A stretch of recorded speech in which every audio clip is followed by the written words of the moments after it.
we'll put the truth to one side in order to be.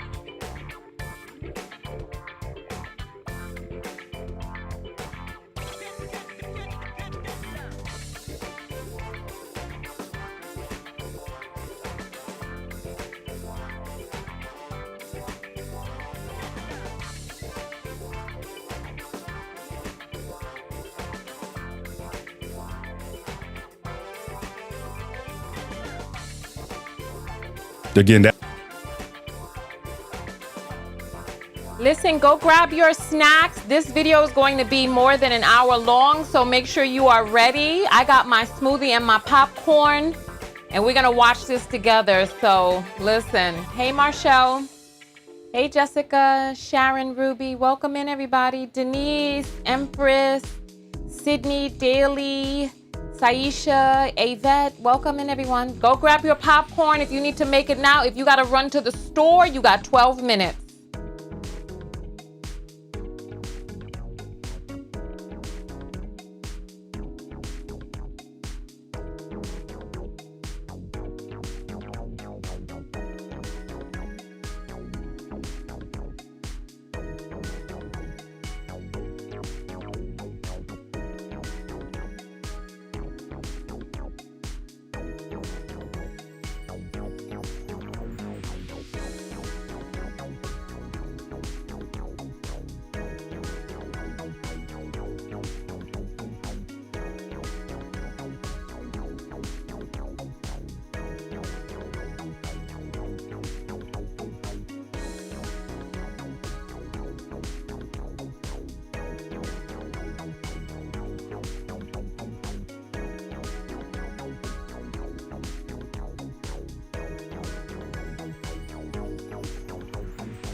You know what this is? Come on. Into my room. Boom, boom, boom, boom, boom, boom. Boom, boom, into my room. Boom, boom, boom, boom, boom, boom. Boom, boom, boom, boom, boom, boom.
Welcome in, everybody. Welcome.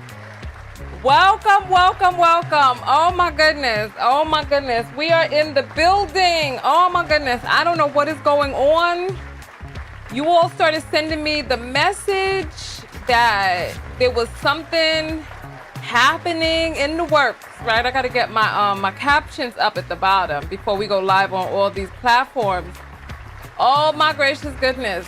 Listen, I have not watched not even 1 second of this video. I wanted to watch it with you all because I didn't even know if you all knew that this had come out, because it's been a little quiet on my end. Listen, oh my goodness, welcome, welcome, welcome.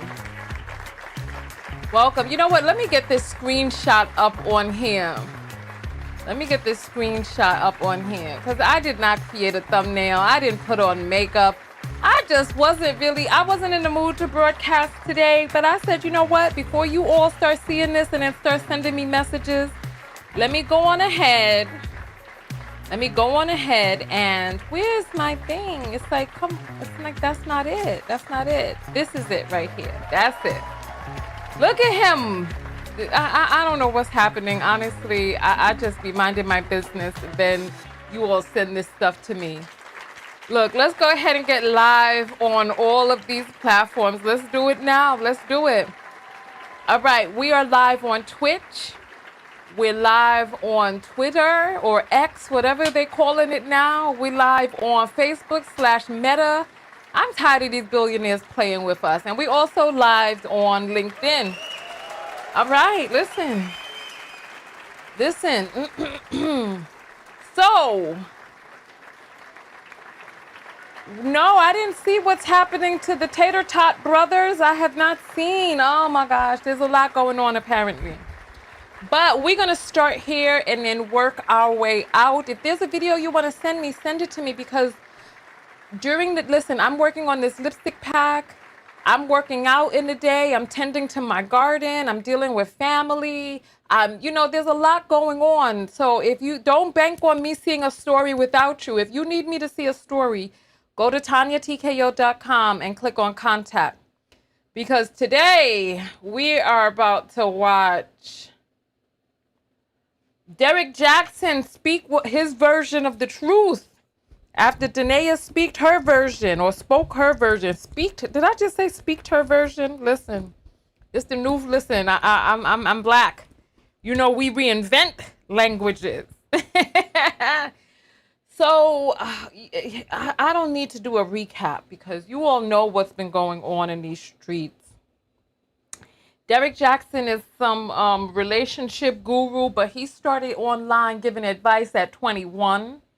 He was torturing some woman behind the scenes emotionally. Then when it started outing that she was a baby mama, then he married her in secret, then came out, and then what happened? During the pandemic, a vlogger exposed him for cheating.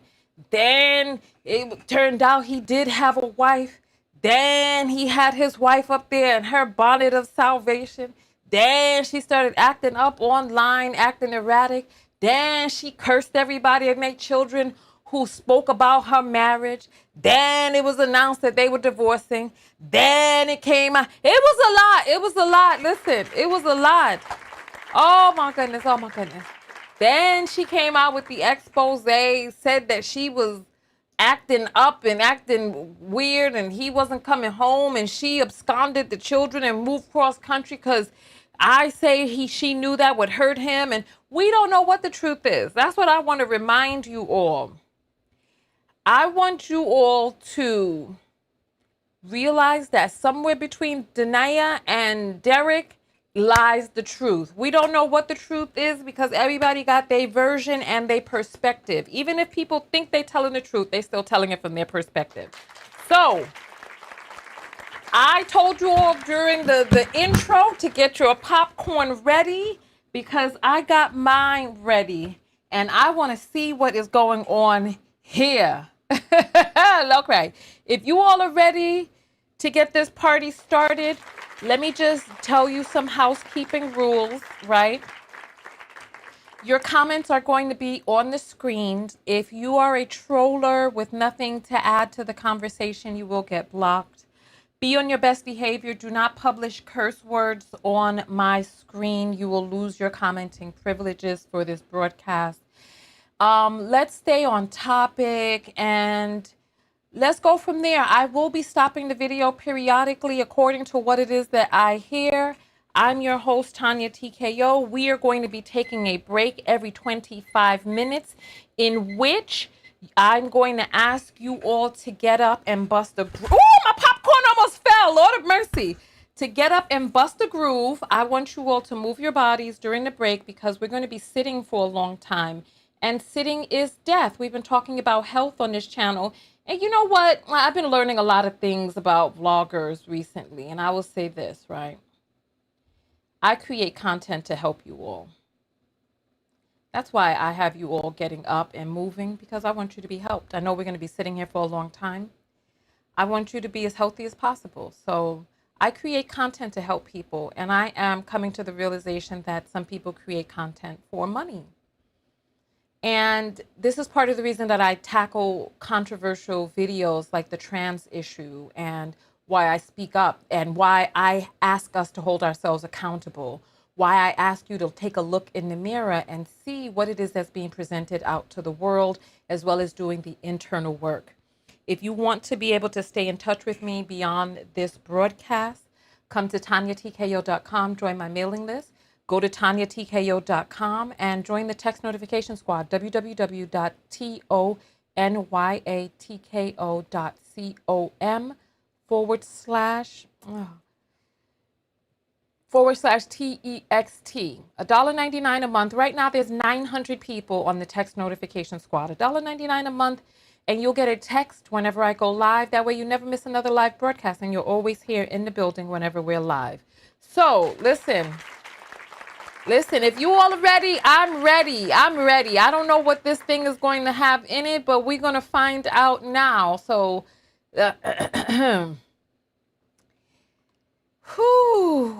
here we go.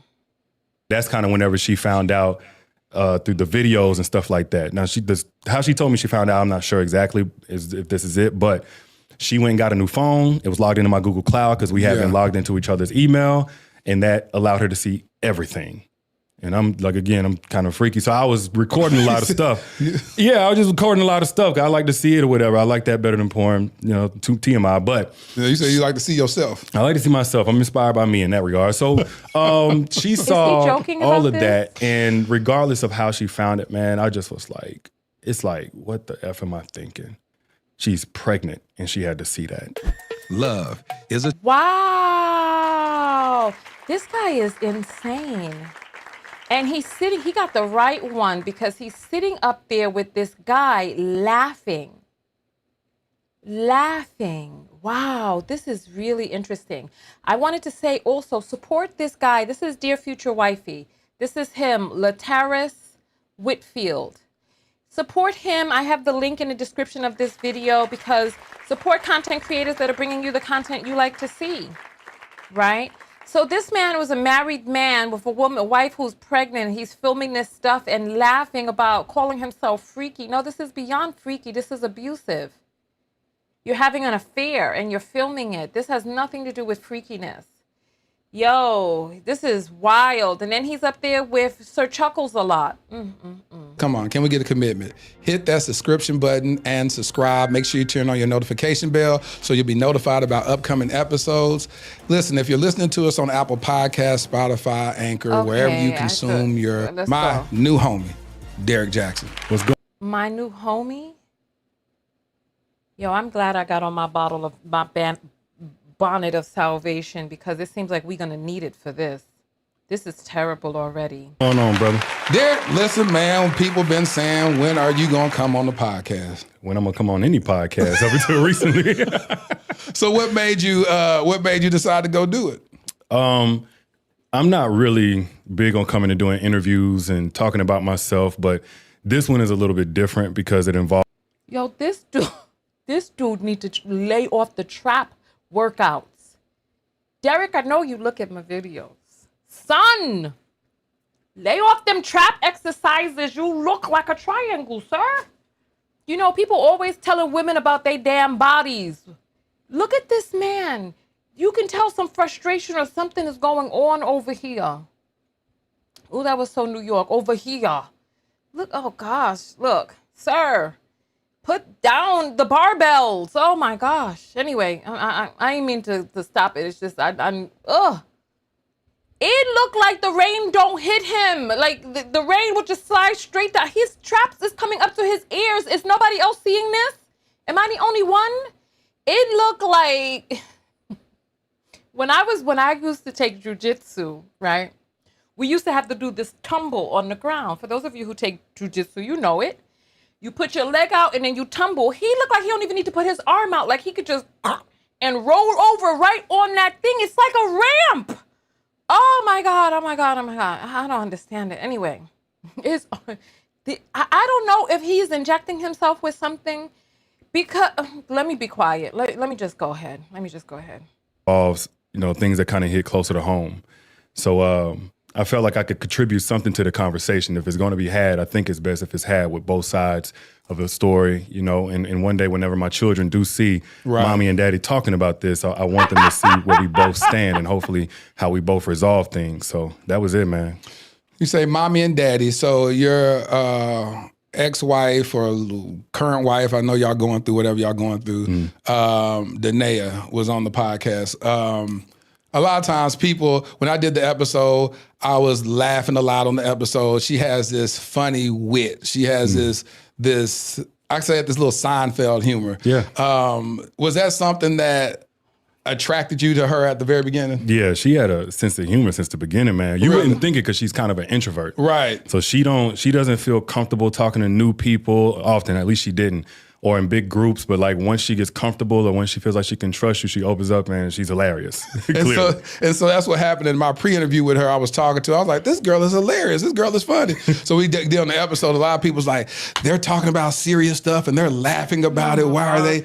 And she was like, Lateris, if you weren't laughing, I wouldn't have been able to do 2.5 hours of an interview with you. It'd have been too heavy. I like the fact that you got my humor. And I said, I bet you that's something that Derrick found attractive in her at the very beginning. Oh, so he's saying he's attractive. You say other things like what?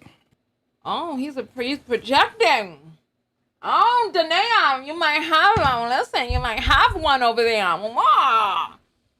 Listen, if he's thinking Derrick may have been attracted to it, he's talking about himself. So, homeboy got himself a little thing. Okay, so now he's about to talk about all the things he's attracted to. I can't wait for us to get into the meat and potatoes of this or the fruits and vegetables of this. Man, first off, when I first saw her, all I knew is what she looked like. You know? So pretty face, nice shape, all that stuff. But I like that she was kind of like me in terms of like when you look at her, she's not the stereotypical thick, cute black girl. At least, this at 19 years old. Right. And when people looked at me, they felt like, oh, he's a jock. And, I think you said that in the interview, matter of fact, which is not bad. But, at the time I was fighting a lot and stuff like that. But you said you were fighting a lot? Yeah, man. I was just, knucklehead, man. It's 19 years old. But beyond the surface, though, I'm a lover. I'm kind of soft. I like R&B music. I read romance novels at this point. I write poetry. I'm not going to goddamn do this shit. I ain't going to be able to do this. No. I ain't gonna be able to do this. Nah, homie. No. I don't think I'm gonna be able to do this. I'm not gonna be able to do this. I ain't gonna be able to do this, y'all. I don't know how I'm gonna make it through this interview because I have a bullshit-tometer. And the bullshit-tometer is spiking off the roof right now. This is too much. He's a sweetheart on the inside that likes R&B. Hey, girl, where you going now out with that umbrella? Ooh, walking in the rain. We were holding hands and now it'll never be the same. Ooh! I mean, this is too much. I'm not going to be able to do this, honestly. With this man over here talking about he is a lover. Oh, my God. Okay, I'm going to play it. Okay, my bad. I'm going to play it. Poetry. You was doing that at 19? 19 years old, man. So I gotta like rewind it that just a version little, of me that's like, yeah, man, I was just, knucklehead, man. It's 19 years old. But beyond the surface, though, you know, I'm a lover. I'm kind of soft. I like R&B music. I read romance novels at this point. I write poetry. You was doing that at 19? 19 years old, man. So like that version of me that's like, okay, it's not what you see is not necessarily what you get.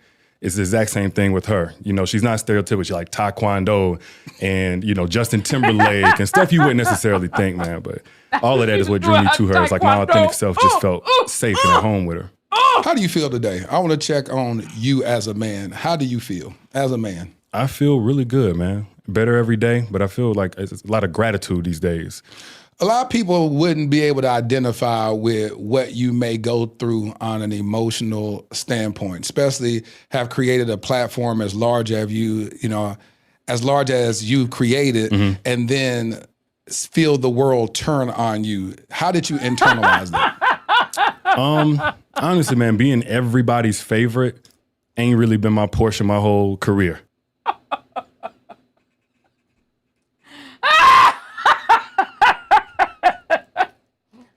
Everybody didn't turn on him.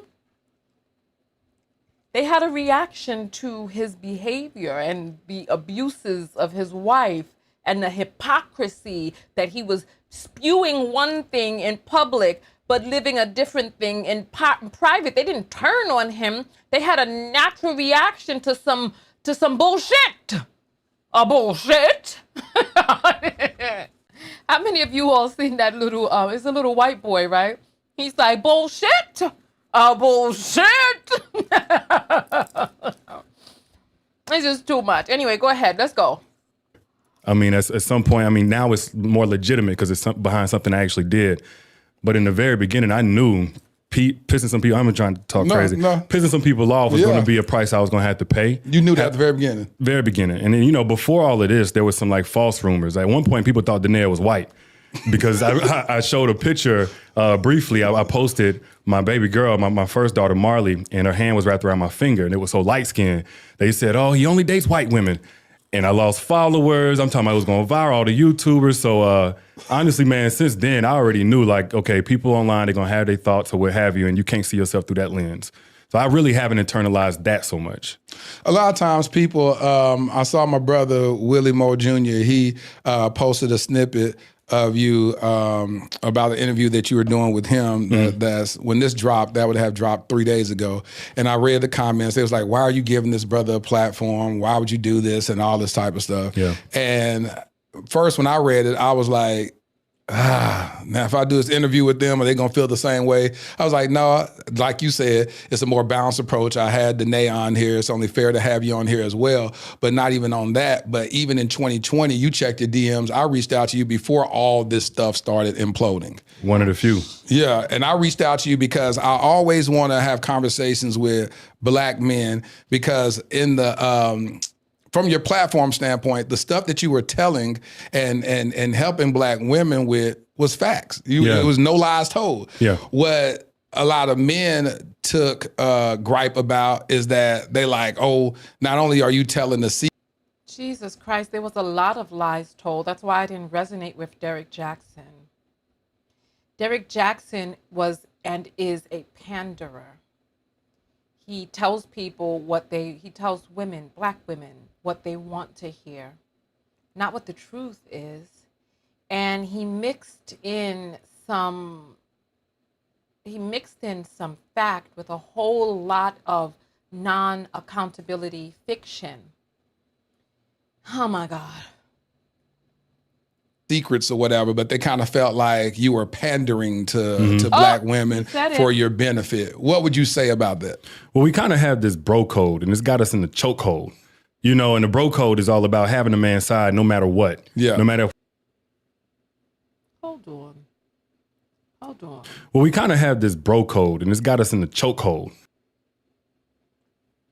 Hold on for a moment. I need to see something real quick.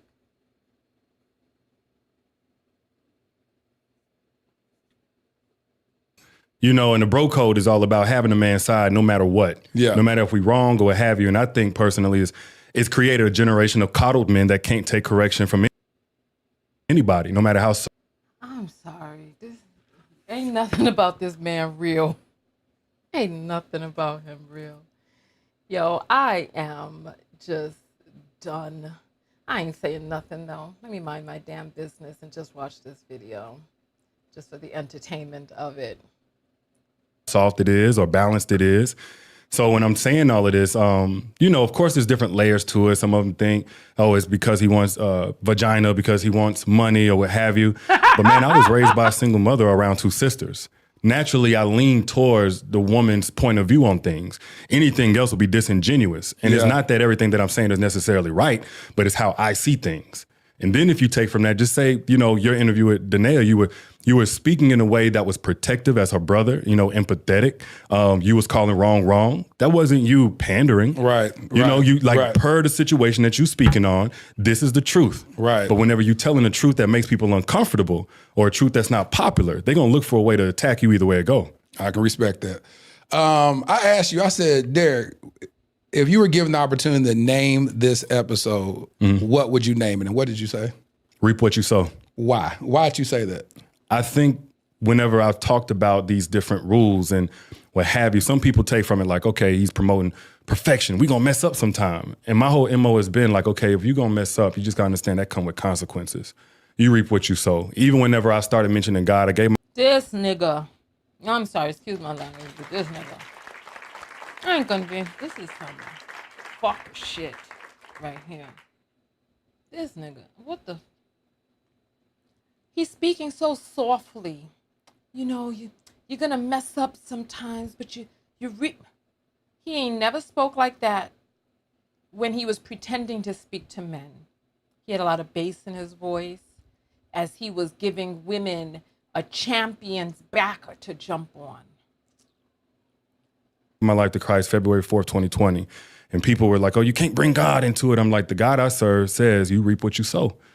And I'm no exception.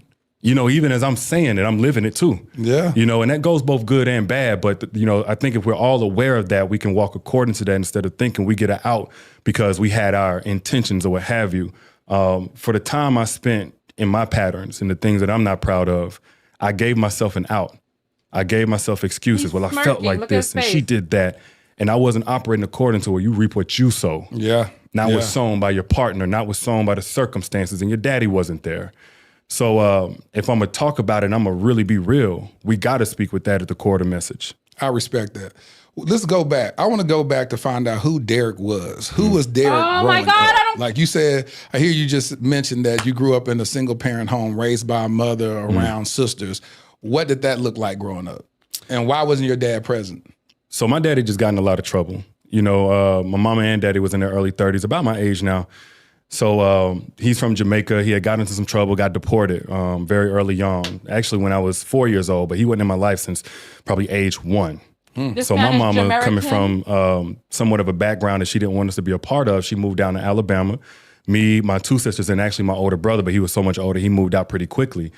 And man, I just grew up. It wasn't objectively bad, but the story I created from the dynamic of not only daddy not being there and not having answers, but my mama working 2 to 3 jobs year round, I just felt invisible, you know, because like, again, I was really living with my two sisters and they connected to each other a lot better than they did me. Yeah. Everybody loved me, to be real with you. My mama loved me and they loved me.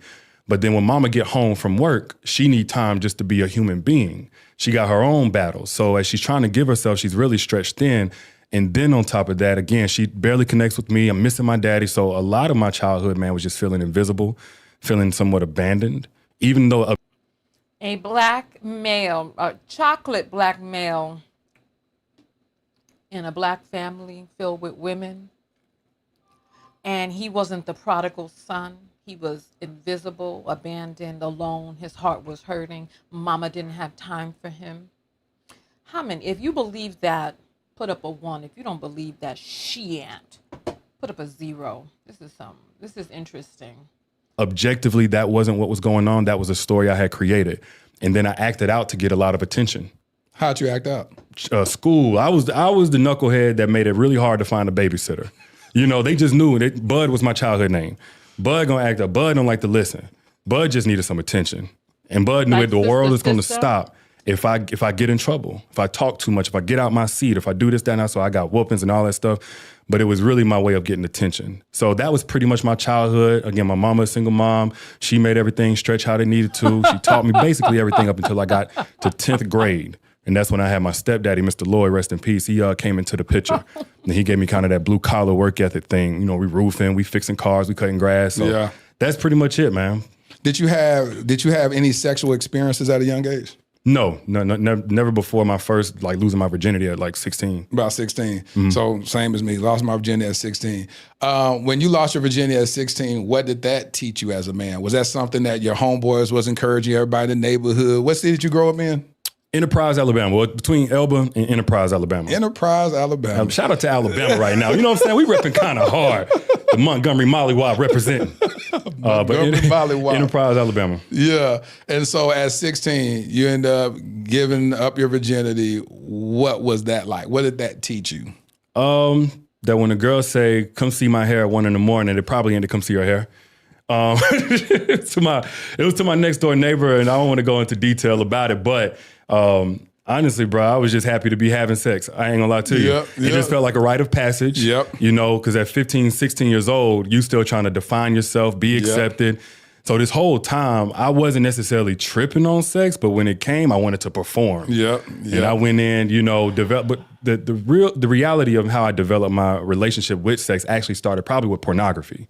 That was about 10, 11 years old. Who introduced you to that? I don't want to say his name, but my homeboy. It was a homeboy. Back in Elba, Alabama. He introduced me. Matter of fact, I think they were just... Oh, no, Bud wasn't from Sister. That was Roger.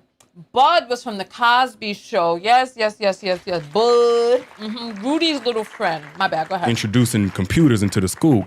I'm old. Just introducing computers. So this is before they had firewall and all that stuff. And man, he told me to go on a website, and I went on the website, and from there, man, I won't say addicted, but I was definitely introduced to something way too early. What do you remember that doing? Because a lot of people don't understand how pornography shapes the viewpoint of how men see or objectify women. And I had a conversation with, you know, even my sons, you know what I'm saying? They be online, they'll end up something to pop up on these gaming stuff. And I was like, hey, this is why you shouldn't do this. No one ever had that conversation with me as a young man.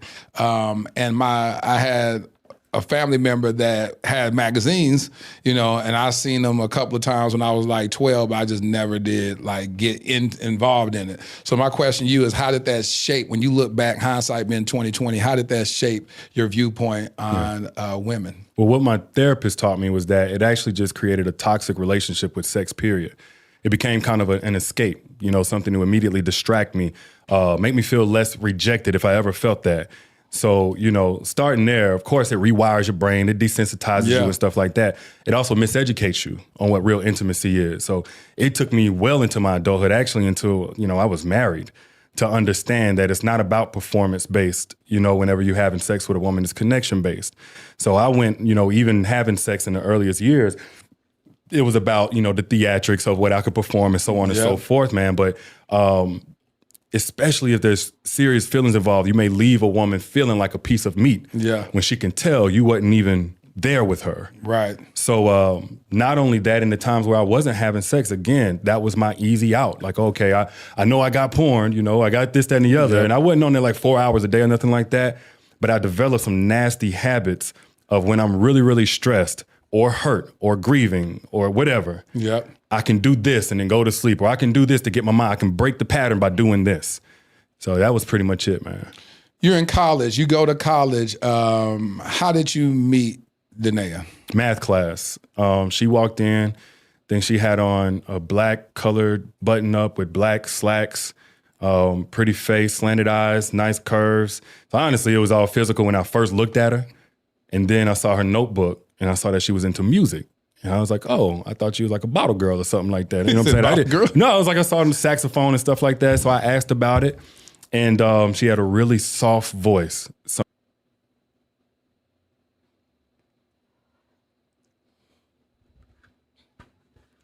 Yo, I'm glad that I'm watching this with you all, because I wouldn't have been able to do this by myself.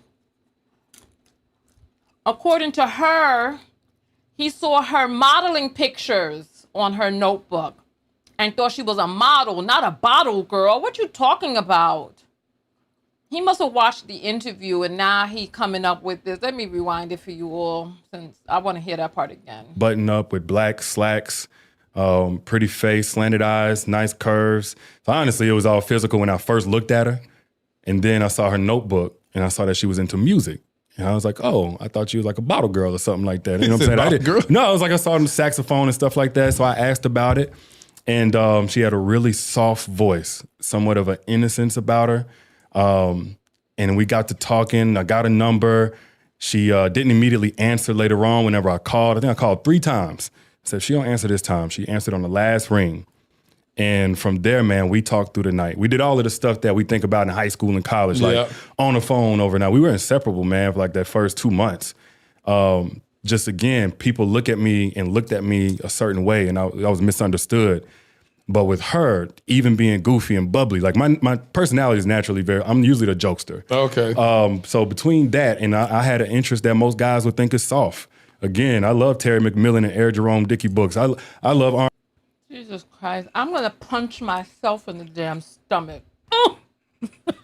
R&B. I work out to R&B to this day. So you know what I'm saying? On the way home from football games, I was writing poetry. Coincidentally, Dear Future Wife post, man, back in the day. You can really? You can search on Twitter right now, put in hashtag Dear Future Wife and Derrick Jaxin. You'll see from 2010. I was on. So all of that soft stuff, she didn't judge me for though. She loved it. She loved my poetry. She wrote poetry. And that was probably one time, this is when I like knew it, like, oh, this is the one right here. I told her when I was younger, we loved peanut butter and jelly sandwiches. Didn't know that's how mama was making that money stretch, but I loved it. It was a delicacy to me. You better talk about it. She, before practice one day, she was like, I need to see you. I was like, okay, for football practice. And she ran up to me with 2 sandwiches, one with white bread, one with wheat bread, and said, I didn't know which one you was gonna like, but I know you like PB&J. Really? I called my mama on the way to practice. I said, Mama, I found the one. Go on, get your dress ready. It's going down.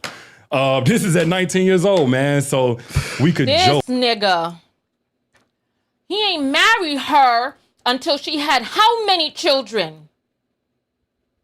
So a peanut butter and jelly sandwich supposedly seduced him, but it took a couple of kids. 2? It took a couple of kids for him to actually go on and marry her. And it took her leaving, running off, doing this, manipulation, this, that, and the other to get him down the damn aisle. He had a public persona. He said he didn't do this for the money and the vajayjay, but, he got plenty of both from this, right? And he didn't turn either one of them down, even though he was a damn hypocrite and living as a hypocrite. He didn't turn down any of that money. He didn't turn down any of the vajayjay that he was getting from this farce, this shim-sham of a show that he was putting on. This is unbelievable. This is unbelievable. This is too much. We're about to take a break right now. When we come back, I'm going to read your apples. This is a lot. Oh, my God. Listen, I've been eating all this popcorn, but it's about time for us to move. So we're about to have a 3-minute break. So during this break, I want you to do any mode of movement, whether it's stretching, bending over, squats, hands over head, jumping jacks, lunges. It does not matter as long as you move. I'm going to give you 3 minutes to do your thing, however it is that you want to do it. And shout out to the text notification squad for helping me pick out the music that we're going to be listening to today. So there we go. That's our bell right there. And when we come back, we're going to be checking the apples. There's going to be some QR codes on the screen. Whatever piece of motion you decide to get into, send me $1 and let me know what it is that you did. And I will read out your comment and shout you out online. So we'll be back in 3 and 3.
Notification Squad?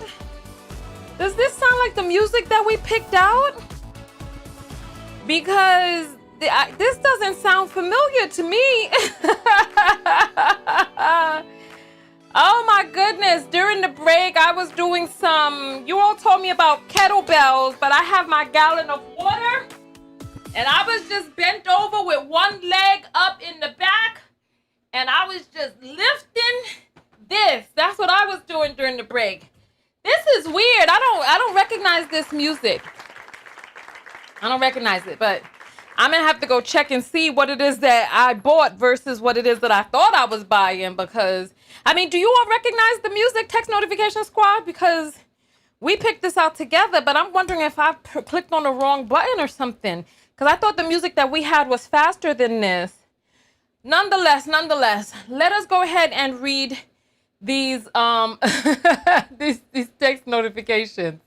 I'm not text notifications, the apples that have come in. So yeah, this is very interesting. Zersky Loki sends $10 and says, for staying on point with every subject. Thank you. I appreciate that. Thank you. All right. Sharon says elbow to knee. Oh, you know what? I did some of that as well. That's wonderful. Kaylee sends $2 and says watching in background. We'll watch in depth later. 10:10. Which exercise did you do during the break? Even if it's in the background, you can do some glute squeezes or something. Even if you're sitting on your chair, you can lift up, you can put your elbows on the chair and then lift up your abdomen. There's lots of things you can do in the office while you're answering calls and all of that. Chantel sends $1 and says, peace and love. Thanks. Thank you so much. I appreciate that. And Jalen sends $5 and says, new subscribers walked in the hallway. Nice. See, I like that. That's beautiful. Thank you for letting me know. All right, let me refresh, make sure that I got everyone. And then next break, I'll check the PayPals. Oh, gosh. You all ready to get back to this video? Dear future wifey is sitting down with Derrick Jaxin, and he's asking him all about his past and all of the things that he went through to become who it is, and all the reasons he became some sort of sex addict and all of this other stuff. Just a lot. You know, we're talking about, I don't know. I'm not giving him a pass and an out. I'm not going to do it personally, but if you all want to, you can. I'm not. So nonetheless, let's go ahead and listen. Oh, we had him at peanut butter and jelly sandwich. Man, look, a sense of humor. Of course she was sexy and all that stuff, but She started off tutoring you, right? She said something about tutoring you? that was a segue. You know what I'm Okay. saying? I'm trying to figure out how to get close to her at first. Oh, so you used that. I used it. I ain't gonna lie to you. I used it. I need help. Now, I did, but that wasn't the reason why I chose her as my tutor. They had other tutors, you know what I'm saying? One girl, she had like a pimple by her nose and stuff like that. I was cool on that. I want this one right here. I want this one. And so, yeah, man, we continued to connect and talk and be inseparable. And, you know, it didn't take long at all. I think within like a week and a half, 2 weeks, we were inseparable, holding hands everywhere, went on dates. I ain't even had no money for a date. I ain't had no money to pay for my own food on the date. And then the first night that I asked her, I think it was on Valentine's Day of 2020, I asked her if she would be my girl. So, wait, Valentine's Day of 2020. Wait, what? Hold on. Let me rewind and see if I can hear that. So she was paying for the dates? Tutoring him? What more did she need to do? Like Tyrese says, what more does she need to do? This is a lot. She had like a pimple by her nose and stuff like that. I was cool on that. I want this one right here. I want this one. And so, yeah, man, we continued to connect and talk and be inseparable. And, you know, it didn't take long at all. I think within like a week and a half, 2 weeks, we were inseparable, holding hands everywhere, went on dates. I ain't even had no money for a date. I ain't had no money to pay for my own food on the date. And then the first night that I asked her, I think it was on Valentine's Day of 2020, I asked her if she would be my girl. We went on a bowling date. Not 2020.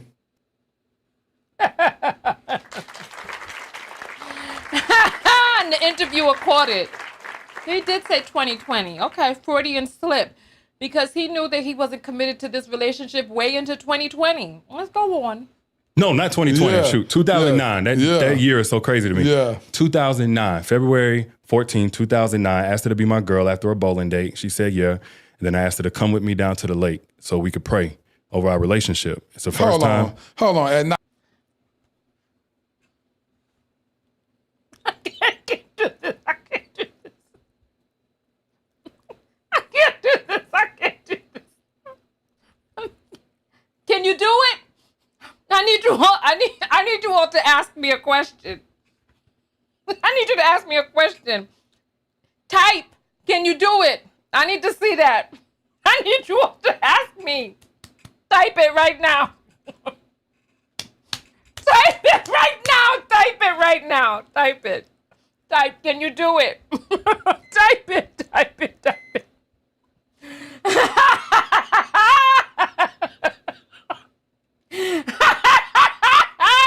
Tell me. I need you to type it to me. I'm waiting to see somebody type it to me. I'm waiting.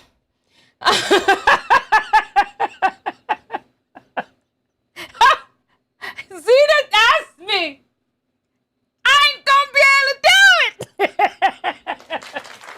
Can you do it? I ain't gonna be able to do it. Can you do it? I ain't gonna be able to do it. Can you do it? I ain't gonna be able to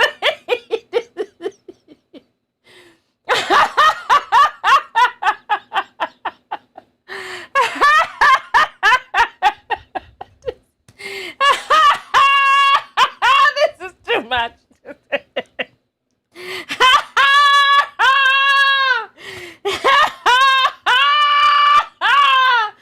Woo! Woo! He went down to the lake. Oh, so that they could pray.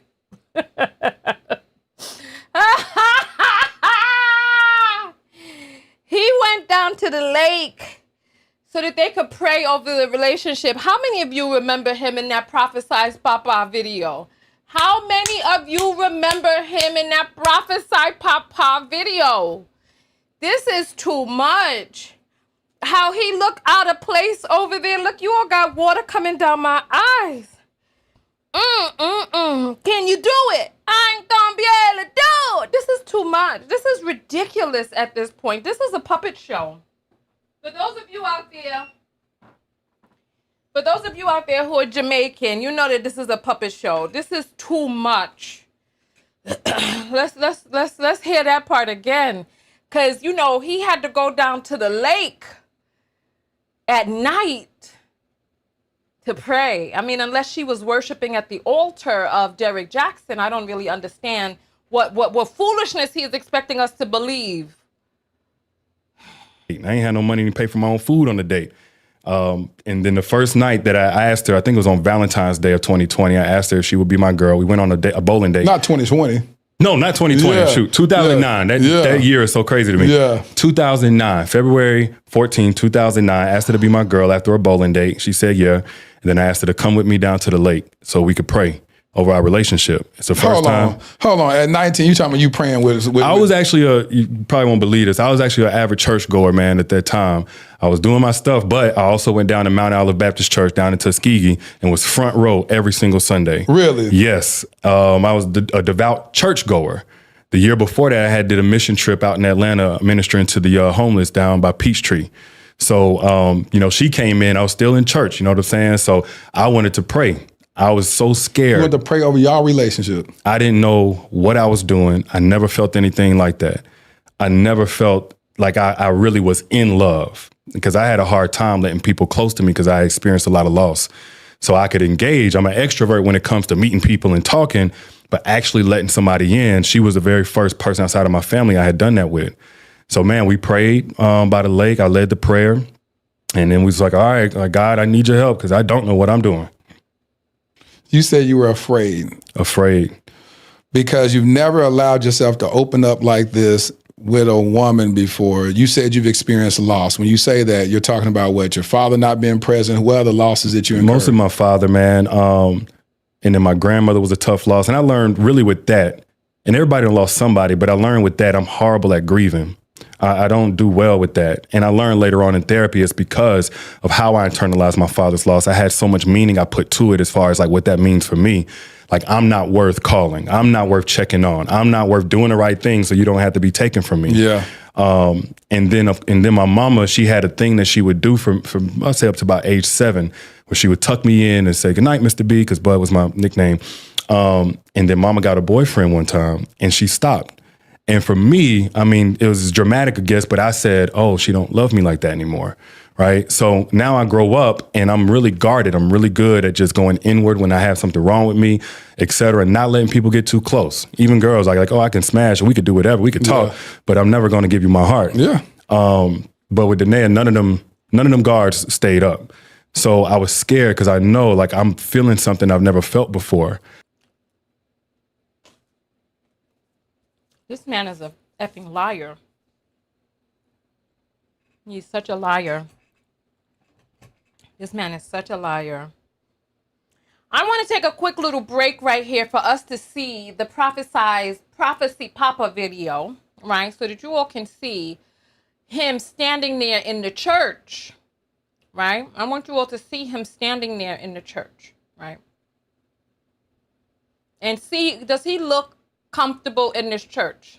Look that demon. Look that demon. Look, oral sex. Oral sex demon. You see oral sex? Look, oral sex. Look. You oral sex. Use oral sex. Let that sperm of that man out. Out, you demon.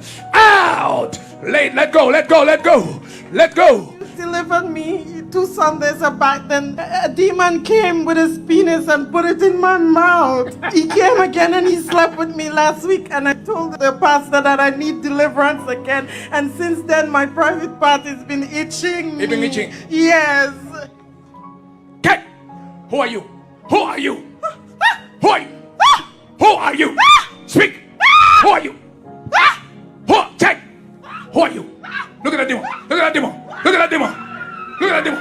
Look at that demon. Look at that demon. Who are you? Who are you? Speak. Speak out. Who are you? What the heck? Jesus' name. You see them both, right?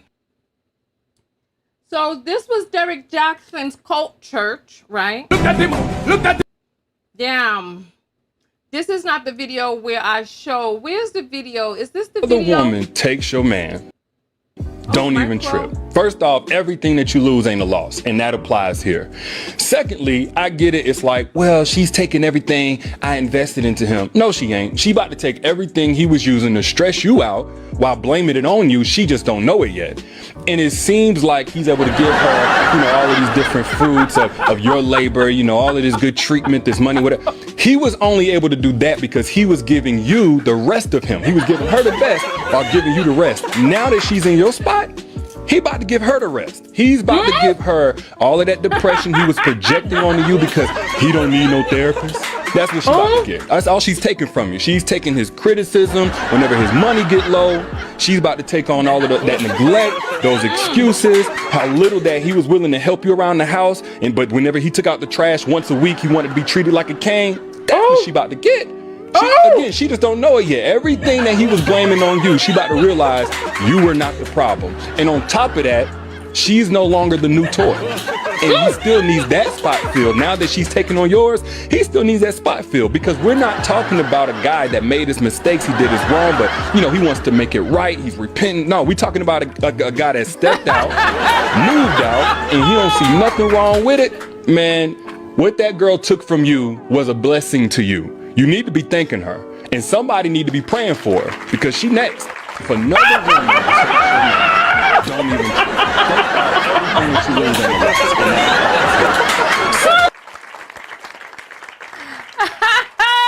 Listen.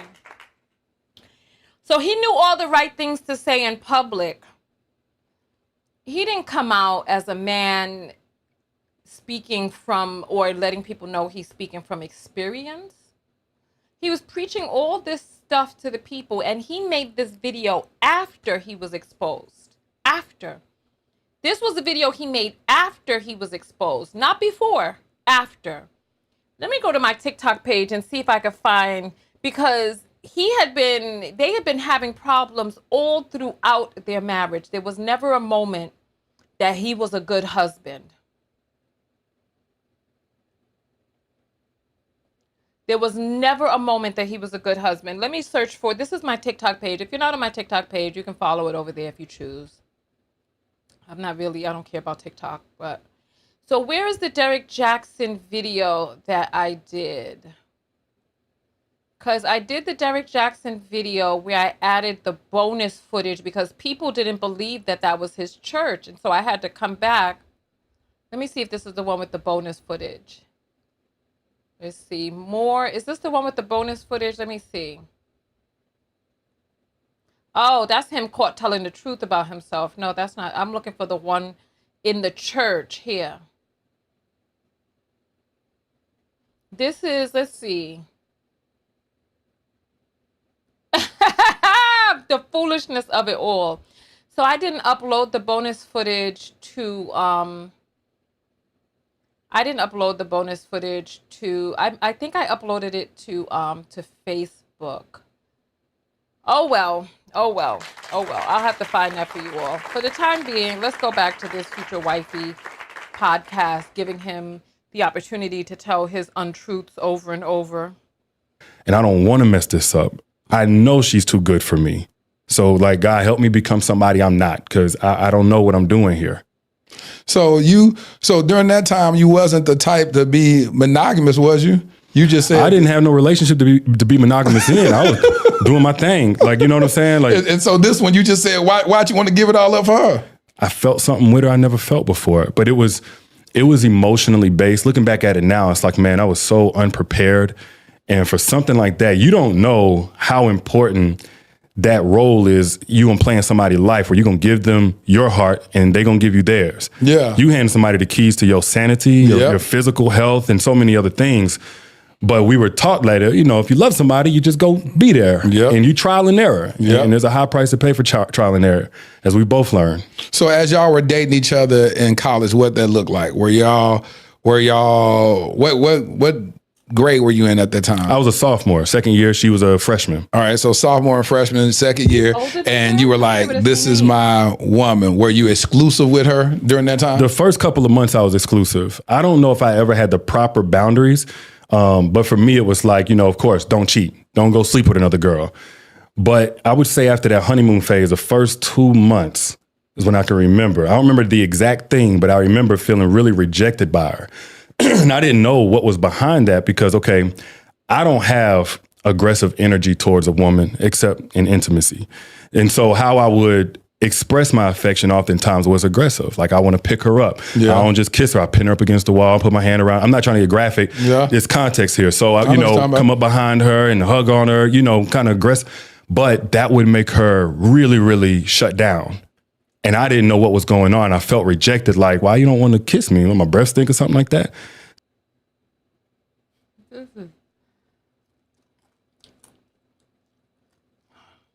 This is difficult. So we would have, and not only was she shut down, then it would be tension. It would be almost hostile. So again, this wasn't until about a month and a half, 2 months in, where it was like, now it's back-to-back things. Now I come up on the kiss her and she like kind of pushing away. She can't stay far enough away from me. She's kind of mean towards me. And it's kind of a flip side. And I didn't know part of what I was feeling didn't have nothing to do with the relationship. It was much deeper. But I remember like, man, my breath getting short. I'm like, what is going on? Like, I ain't never been so sensitive to rejection, because we all get rejected. But this the first time I felt that. And what felt safer was to go out and at least have friendships with other girls. Just the conversation felt like receptiveness, like acceptance again. But those loose boundaries turned into no boundaries. So, if we continued to clash and she continued to pull away or what have you, and I'm not getting no answers or whatever, especially in my prideful state, I'm thinking, man, she got me effed up. So I'm over here doing the right thing and she over here acting like I ain't nothing. So now there's a party tonight, or there's a girl on campus and then she got her own dorm room. And that's whenever I started messing around. I want you all to do me a favor. Look at him talking without the volume. What look do you see on his face as he's speaking?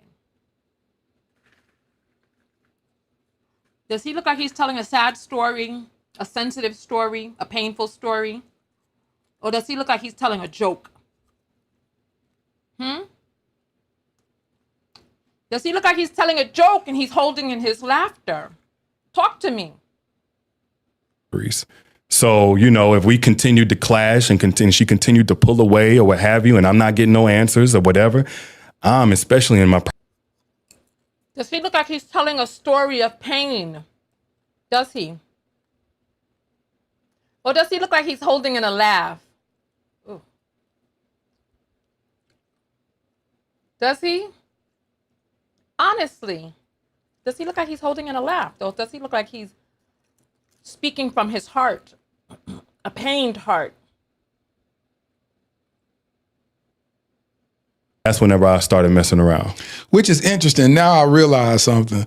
You were trying to be on the straight and narrow, and that aggressive personality that you had, because she told me, she told us on the podcast that she had experienced a rape 2 weeks before y'all met. Yeah, so she, you didn't know nothing about. So this guy has gone to therapy and learned how to put two and two together for a listener. This dude is nuts. So he's alluding to, I was real aggressive with her and she would pull away. So then I felt rejected, tying back to his childhood. Yo, this dude is super manipulative. I didn't know about that till 5 years later. Exactly. I don't know if she wants to speak on it, so I won't go in depth, but there was another instance of rape in that same 30-day span before she met me. So I didn't know to the level or at all that I was dealing with a rape survivor. Even if I knew that, I probably wouldn't have known how exactly to handle it. That, yeah. But certain forms, and we covered this later on in our marriage therapy, but because this was a pattern. This everything that happened that was really painful.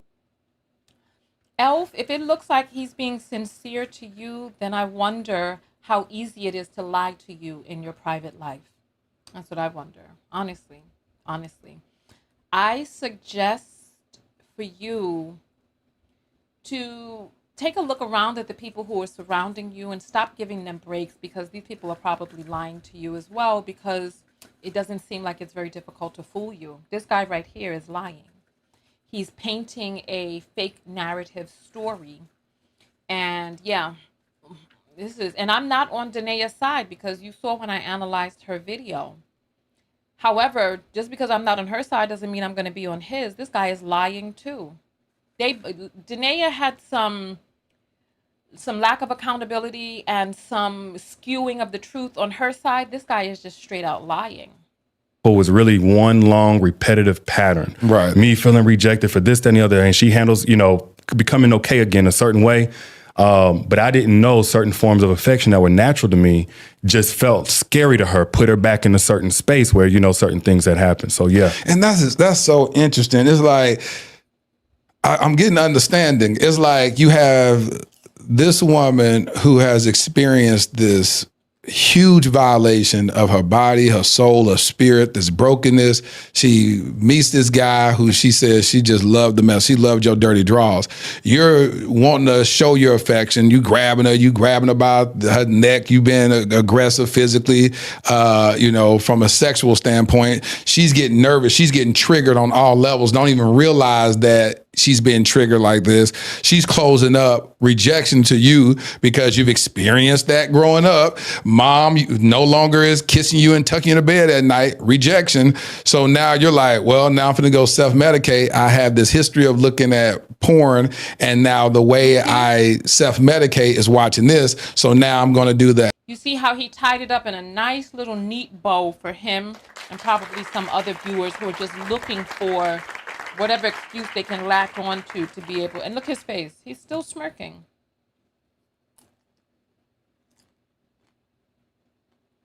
He's still smirking. I just want you to see his face. He's still smirking.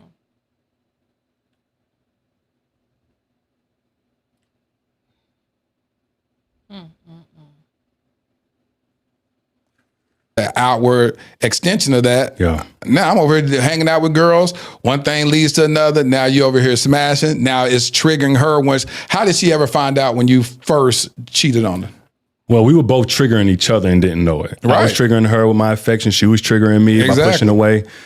I didn't just continuously, because I had this weird thing, man, where I would do it and feel guilty. Would you tell? Man, I'm Would you tell tripping. yourself? No, heck no. Okay. No. So I would do it and be like, oh, man, all right, you messed up. You did your thing. Again, bro, we kids at this point. We 19, I know, so would the 20 girls years be old. running back to her? Nah, they didn't do that either. I don't even know if those particular girls knew we were together. You walked around holding hands on campus. Not all of them was on. Thank you. They were inseparable, but all these girls didn't know they were together. All right. Oh, if those particular girls knew we were together. You walked around holding hands on campus. Not all of them was on campus. Not all of them was on campus. Yeah, I'm trying to dig back because this is 15 years ago. I know, a long time ago. But I remember, I don't know how she knew. I don't think the original one or two or whatever she knew about, but I know we had a falling out because her and her friend, she suspected or something. Her and her friend used to have this thing on Facebook called Honesty Box. And it was where... We're going to hear about Honesty Box. When we come back, it's time for us to move again. So I want you all to get up out of your seat and do something, even if it's stretch, getting your heart rate up, but some form of movement, because we have been here for over an hour, and so we need to move our bodies. We need to get up out of our chairs, and we need to do our thing. So let me put some time on the clock. And let's get into this.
We did get a super apple in, right? So it looks like Steve is back. But Steve, you didn't leave a message, but I guess the money was message enough. Thank you so much. I appreciate the super apple. Thank you. That really goes a long way to support the broadcast, so I appreciate that. Fatima sends $4 and says, "You lie, black man. Watching sick with COVID." Oh my goodness, you know what? There must be an uptick because I've been hearing about a lot of people with COVID now. L sends $1 and says, "I did kegels on the break." You know something? Hey, listen. And exercise is an exercise, but some exercise is a TMI. But you know what? Listen, I'm sure your husband is going to be happy with whatever little exercises you're doing down there, keeping the canal narrow. You know what I'm saying? Patricia did high knees. Ionia did some Zumba moves. Nice. I did some, this time around, I was doing some hip circles, and then I did some stretching down to get the back of my leg. And then as I was leaned over on the chair, I was doing some running in place, some mountain climbers, as well as lifting up my legs, just doing anything to just move. It doesn't have to be structured. It doesn't have to be pretty. It just has to be movement. So yeah, so that's what I did. Marchie says, "Cooking, but I'm listening." Okay, girl, listening, but what are you doing during the break? Oh, that's loud. What are you doing during the break to keep yourself active? Hopefully you're stirring that pot and your hips at the same time. All right, let's see. Jalen, so we got Jalen already. Let's refresh. And Miss Lady sends $1 and says, "My spirit in a techie." No, I feel you. I feel you. My spirit doesn't take to him either. Something about him is off. And Deidre sent $50. Yay, Deidre. Thank you. Thank you, thank you, thank you. I appreciate that. Thank you. Thank you. And then I'm going to check the PayPal. The PayPal I can't put on the screen because PayPal shows people's addresses. But we're going to get back into this Derrick Jaxin thing with the whole honesty calendar or something her and her friend had and blah, blah, blah, blah, blah. All right. So Kiva... Wow, Kiva sends $10 and says, "Happiest of birthdays." Okay, thank you. I appreciate that. Thank you. Thank you. All right, so let us jump back into this video. Remember, just get your movement in any way that you can. That's all I'm saying. Just get your movements in. This is a lot. Heartbeat is saying I'm dramatic. What am I dramatic about? What am I dramatic about? Okay, let's get back to this mess. Not all of them was on campus. Not all of them was on campus. Yeah, we talking. I'm trying to dig back because this is 15 years ago. A long time ago. But I remember. I don't know how she knew. I don't think the original one or two or whatever she knew about. But I know we had a falling out because her and her friend, she suspected or something. Her and her friend used to have this thing on Facebook called Honesty Box. And it was where basically you send anonymous messages or whatever. So her and her friend had set up to send me anonymous messages to try to see if I would bite on the bait of another girl trying to flirt with me or something like that. I would have this, and it's again pattern. I'm cheating, now I'm faithful. Now I'm cheating, now I'm faithful. So in this point, I was faithful. Yeah. You know, I'm like, oh, no more girls. I felt terrible. That ain't it. You know, we done made up or something like. Somehow we get to talking and we back in love again. So this Honesty Box message is coming in. I'm like, nah, I'm good. Nah, I got a girl. And then I'm hearing ding in the other room. I'm at, we got a apartment here. Yeah. And I'm like, so I sent another message, ding, went into the room, her inboxes, and I'm like, oh. So we fell out. She suspected me of cheating at that point, but she wasn't right about that. Yeah. And then from there, man, it was kind of all downhill because we got into a really bad argument and, you know, all this other stuff. Well, she said that in the times where she would... Let me ask you all something. Some anonymous woman messaged your man trying to slide into the DMs. Do you want him writing back to her talking about, I got a girl? Yeah, okay. He was writing back all right, but what was he really writing? Mm-hmm. If this is a true story. catch you back in college, she would never tell you anyway. She would go in the closet and cry, and then you'd come and be like, hey, everything cool? And she'd be like, yeah, everything fine. Well, that was she'll say, it's my dad. I'm grieving the loss of my dad. Yeah, that was a communication style, period. Without cheating, I may say something that offended her. I learned later on in therapy with her that sometimes my facial expressions while I'm listening would trigger her because I think her dad or something like had that going on. So a million things could be wrong with her, but then again, this dynamic of I'm begging for her to tell me what's wrong, and she don't. And I could take rejection maybe 1 or 2 days, but after 2 or 3 weeks or 2 or 3 months, now I'm starting to check out and detach without actually leaving. So it wasn't just the cheating that she wasn't talking about. She literally, if she had an issue, she held it in until she blew up. She said that. She said she held something in for like 10 years and then blew up. A lot of stuff, man. It wasn't just that. It was a constant thing of, communication is key, but you're not communicating. And so I'm over here begging, trying. Because sometimes I'll be doing stuff and I wouldn't know it was bothering her. So for instance, I was kind of a flirt. So I would say, hey, beautiful or whatever to a girl, think nothing of it. But then she would hear that and be like, you call me beautiful. So understandably, she's offended. She's upset. Like, what, you tripping. Like, don't play with me like that. But she don't say anything. So she wasn't vocal, but she was expressive.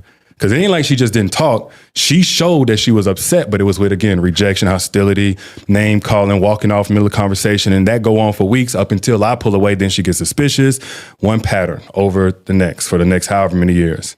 So when y'all graduated graduated college, what was the state of y'all relationship? Y'all still we had together? just broken up. So I found out about her and a gentleman. I think she mentioned on the last podcast. She said that she was trying to get you jealous or make you jealous about a coworker that she said we created this thing to make it look like this is somebody I was dating to make you jealous, but we remember that differently. If I pick that cup up and I pour the contents in my mouth and I swallow, did I make it look like I was drinking? So we've always differed on this, by the way. So I'm not trying to just stir nothing up. No. So I had a nonprofit when I was in college. I wanted to tutor and mentor all this other stuff. So one of the things we did was we held events. I had a Christmas event that was like that previous December toward the end of college. And I had saw her and the gentleman, the young guy, speaking for like an hour.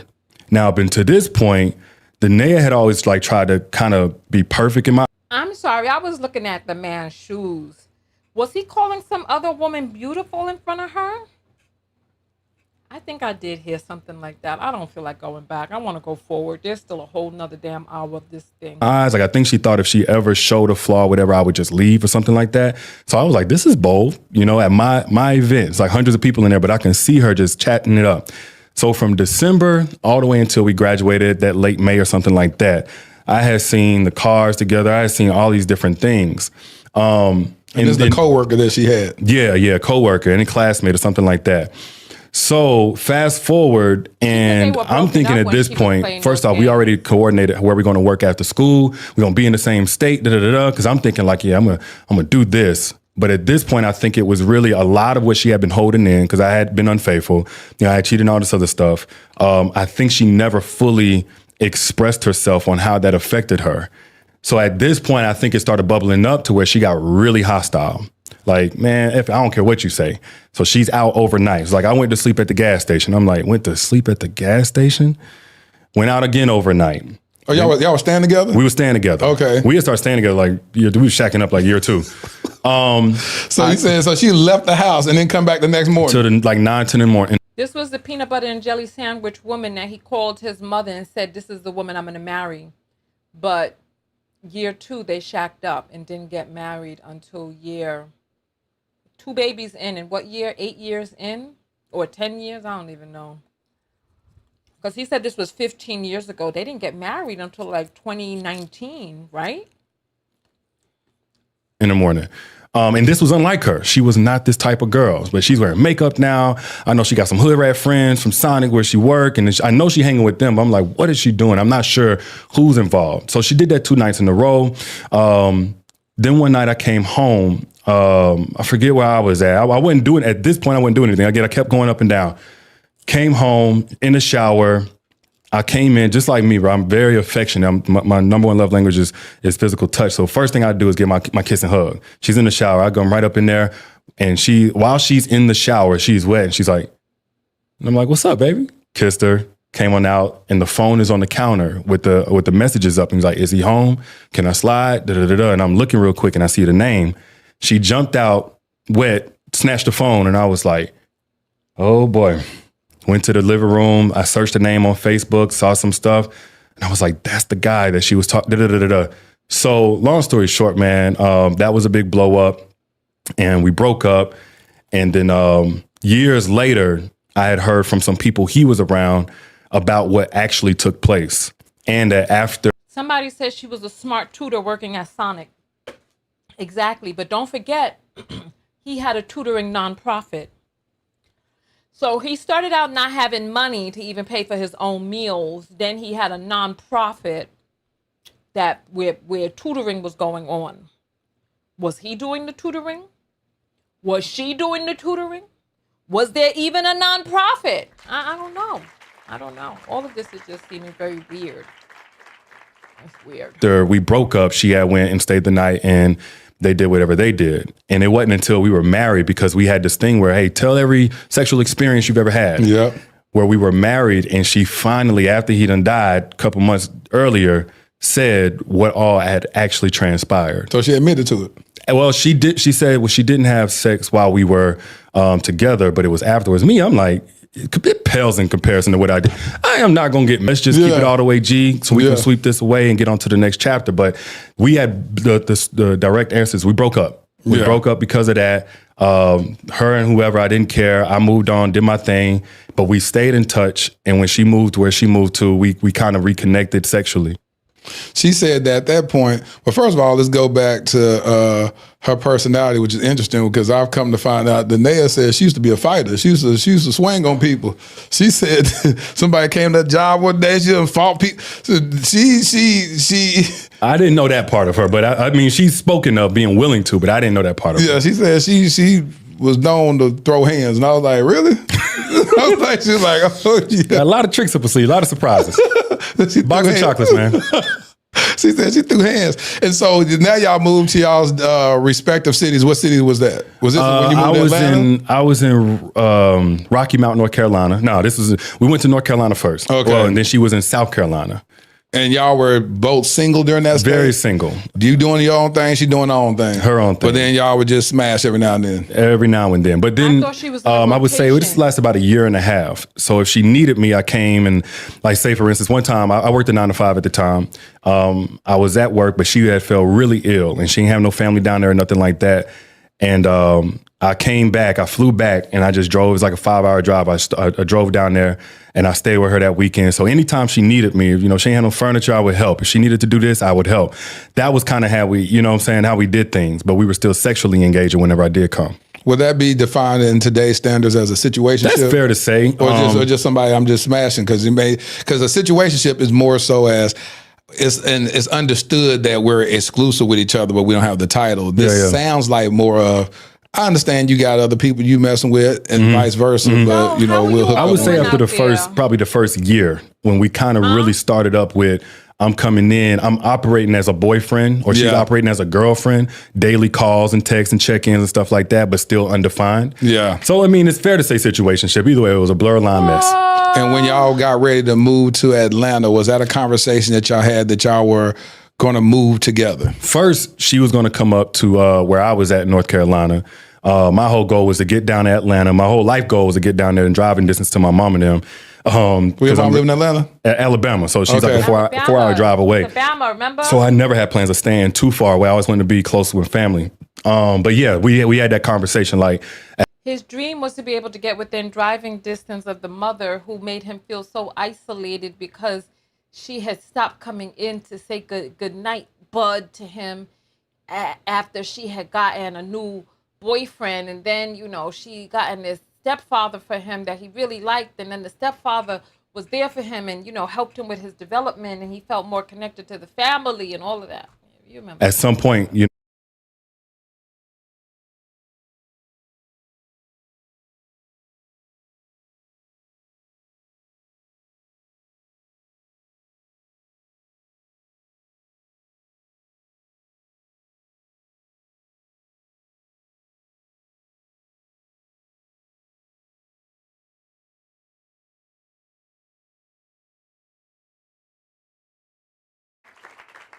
Oh, hello? Okay. I'm sorry. I just... Started up with, I'm coming in, I'm operating as a boyfriend, or she's Yeah. operating as a girlfriend, daily calls and texts and check-ins and stuff like that, but still undefined. Yeah. So, I mean, it's fair to say situationship. Either way, it was a blur line mess. And when y'all got ready to move to Atlanta, was that a conversation that y'all had that y'all were going to move together? First, she was going to come up to where I was at in North Carolina. My whole goal was to get down to Atlanta. My whole life goal was to get down there in driving distance to my mom and them. Where your mom live in Atlanta? Alabama. So she's Okay. like a four-hour drive away. Wait, you know what? I thought she was his girlfriend from week 2 or something like that. From when they went to the lake and prayed about it. Was they still praying over this relationship as he was going out cheating? Was prayers happening then? Oh my God. So I never had plans of staying too far away. I always wanted to be close with family. But yeah, we had that conversation. Like at some point, you know, especially as we get back together, we're going to be down in Atlanta together. So when at the birth of, at what stage and age did the birth of the Derrick Jaxin that we see on social media, when did that emerge? It kind of started, I would say, about 2012. I can't say social media because now I talk a lot about relationships. I didn't start off with relationships. What were you talking about? I was talking about police brutality. I was kind of like one of them online activists. Oh, really? My first time going viral, my first time on national television, I went on CNN. I was speaking on behalf of Walter Scott Bush. My first time going viral, it was about Trayvon Martin and Rachel Gentile and those folks. That's what you was doing? That was my first thing. That's the first thing I went viral with. So the first like 50 to 100,000 people that was on my page, and I only separated it because I didn't want people on my personal page aggravating, you know how racist it is. Yeah. So I created a separate page where I was talking mostly about that. Occasionally I was sprinkling in relationship stuff because I was always a lover. I always loved love and talking about love. But And that was 2012. This was 2012, 2011, 2012. When I first went viral, I went to work and I saw like 15,000 people liking the page and so on and so forth. I ain't know nothing about it. Yeah. But I was just speaking my piece on whatever I felt was true. But then that became too heavy. It was like, it's so dark and it induces this helplessness. And I don't know how people do it now where they get up and talk about that every day. It's not that it's not important. But anyway, I was just like, I kind of want to stick to just the lovey-dovey stuff, man. So I kept posting my poetry and, you know, Dear Future, why, you know, and all that stuff. But people, like now I got like 75, 85,000 people are looking at my page. And now what they see is at least relationship conversation. And so then they would ask questions. And that's whenever, I don't even know what year that was. That had to be about closing on 2013 sometime. And I wasn't trying to give like this expert point of view. I was just more like big brother. You know what I'm saying? It's like, hey, this is what it is. I'm not no knight in white shining armor, but this is the truth on what you're talking about. And so they begin curating more of the conversation now, the DMs, the comments and stuff like that. And little by little, they started going viral. And so you were intentional enough to say, let me leave this other stuff alone and then focus my energy on love and relationships. Yeah, I honestly, bro, just like everybody else get on social media to post whatever's important to them, that's what I did. The only difference is my voice started resonating, relating to people. And I think I was probably a bit more bold than most. What was the style? Were you doing it? Was you on the cell phone like you've become known for? Or did you have cameras? Like what were you doing during that time? It was you written at first. It was all written. Everything was written up until 2014, 2015. Oh my goodness. I'm sorry. Are you all enjoying this mess? I need a break from this. Oh my gosh. Listen. I don't know what is going on out there. I don't know what's going on with this broadcast. I don't know what's going on, but I'm glad that I'm here with you all. I really just want to get through this. We only have 20 minutes left of the broadcast. Let me check the apples. And this is excruciating for some reason. Did we go to our break yet? Did we play the music yet? Oh, we didn't even play the music. Oh God, I just don't want to do this. I don't want to do this anymore. I don't want to be the reason why some of you are walking out the door so that you don't have to cry. Oh, this is too much. Let me check. Let me just check the apples. Oh my God! Let's just take a quick minute break. Let's take a minute and a half break. This is why? Why is this happening? I need to go. I need sun. I need to go outside into the elements. I need to go out into the elements, get some fresh air. This is too much for me. This is too much. This is too much. This is too much. Let's just take a quick break, y'all. This is too much. This is too much.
Hey y'all, during this break, I just got down low, legs wide open, because that beat was like, ooh, yeah. So I was just bumping my chair. You should try doing that.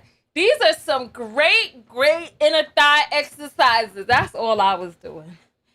And then I did some leaning to the left and the right.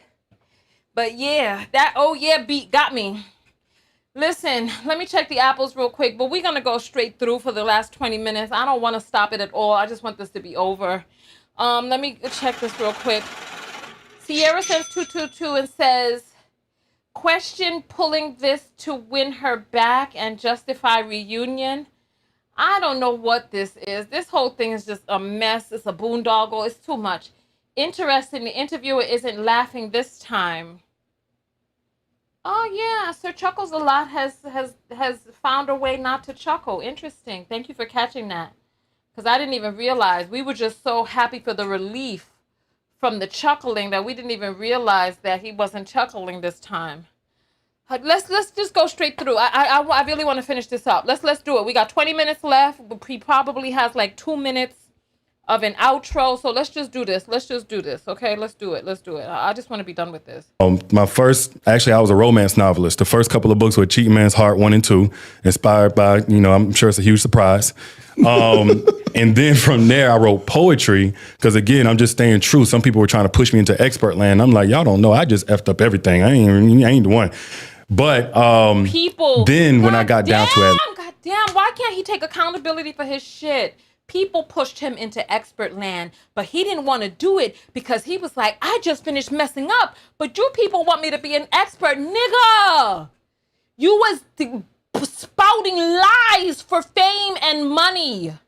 You knew what you were saying was a goddamn lie. At any moment, you could have said, you know what, this is what I'm living. You never said that.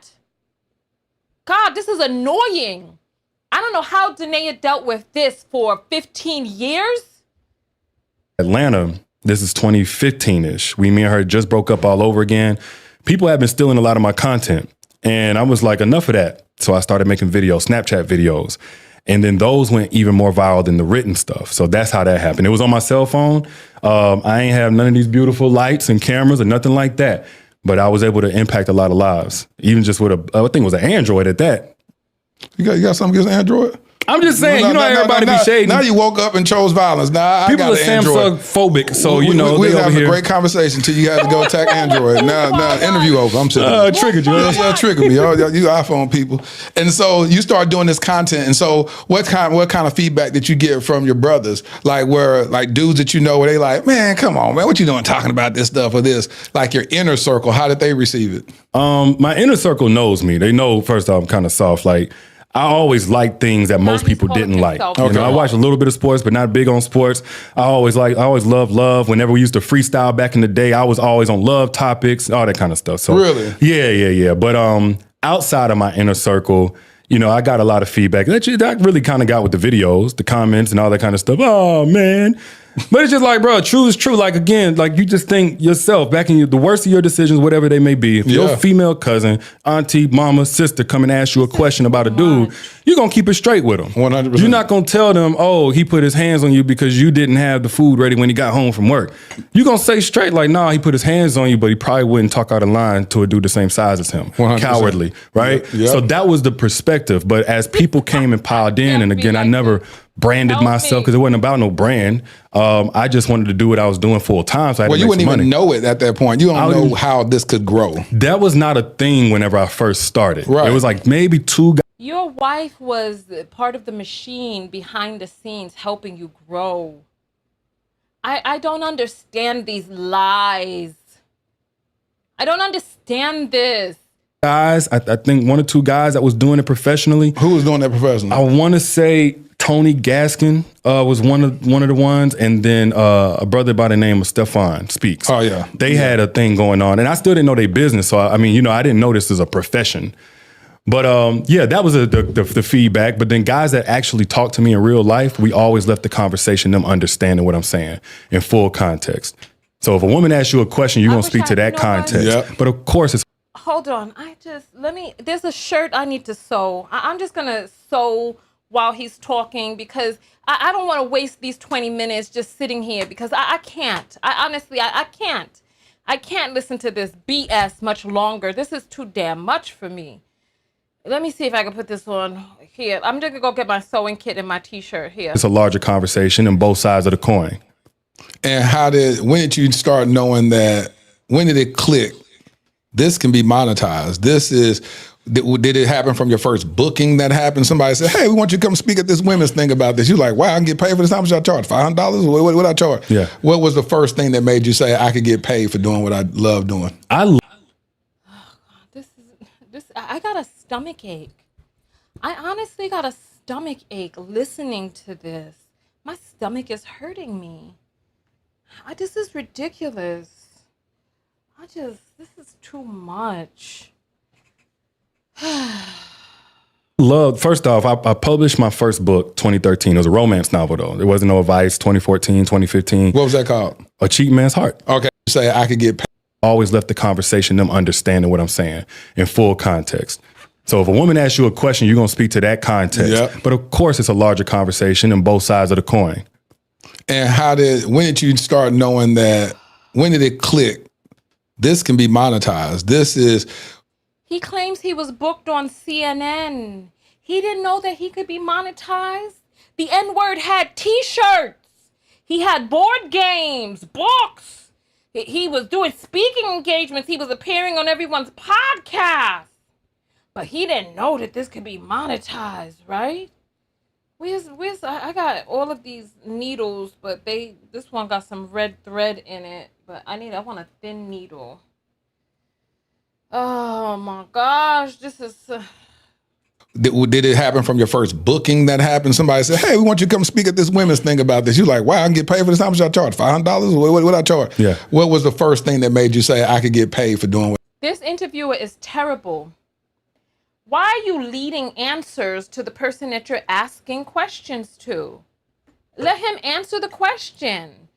Just why is he feeding him answers? Like and even when he messes up, he's feeding him answers. God. what I love doing. First off, I published my first book, 2013. It was a romance novel, though. There wasn't no advice, 2014, 2015. What was that called? A Cheating Man's Heart. Okay, so that's when you... That was the name of his book. That's the romance novel, A Cheating Man's Heart. That was the romance novel because romance to him is what? Cheating? Unbelievable. Of all the things to write about. Then the created product. Yeah, but it was tough to sell because I didn't know how to show the value in it because I ain't had no quotes in it or nothing like that. Yeah. So then I was like, well, speaking. But I was deathly afraid of speaking. Really? I got booked for an hour, funny enough, in Mollywop, Montgomery. And I think it was about $400 that I got paid. I had everything up in my mind, I'm going to say it. And I had everything out in 10 minutes. And I had another 50 minutes to go. I was sweating just like I am right now, except I ain't had nothing to say. So I was like, well, speaking probably ain't it. And then I was like, from there, I had to figure out other ways to make money. So, even to this day, my content ain't how I make a living. I have other businesses, but I had to figure out how do I do marketing? How do I do Google Analytics and Facebook and YouTube marketing? How do I do these other things? Because I'm not getting no money. At that time, they didn't have no monetization for Facebook and all that stuff.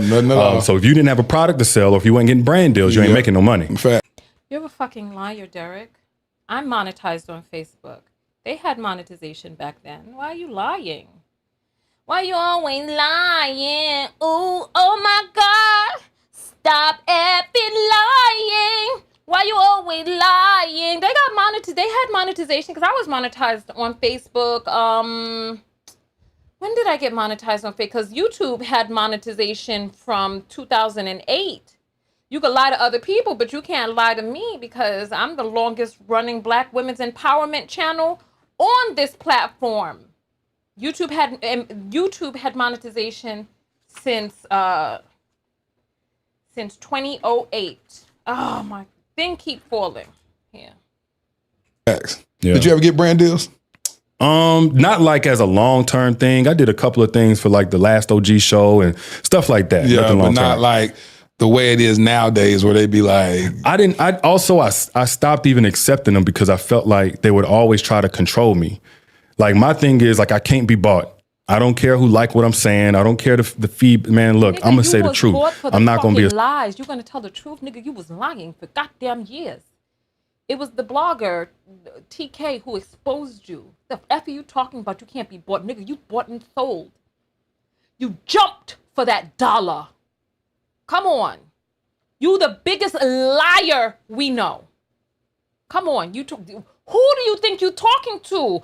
You act like you're not talking to a man who spoke to your wife/ex-wife/victim. Come on. Baby mama and all that other stuff. Like, stop this. The way it is nowadays where they be like... I stopped even accepting them because I felt like they would always try to control me. Like my thing is like, I can't be bought.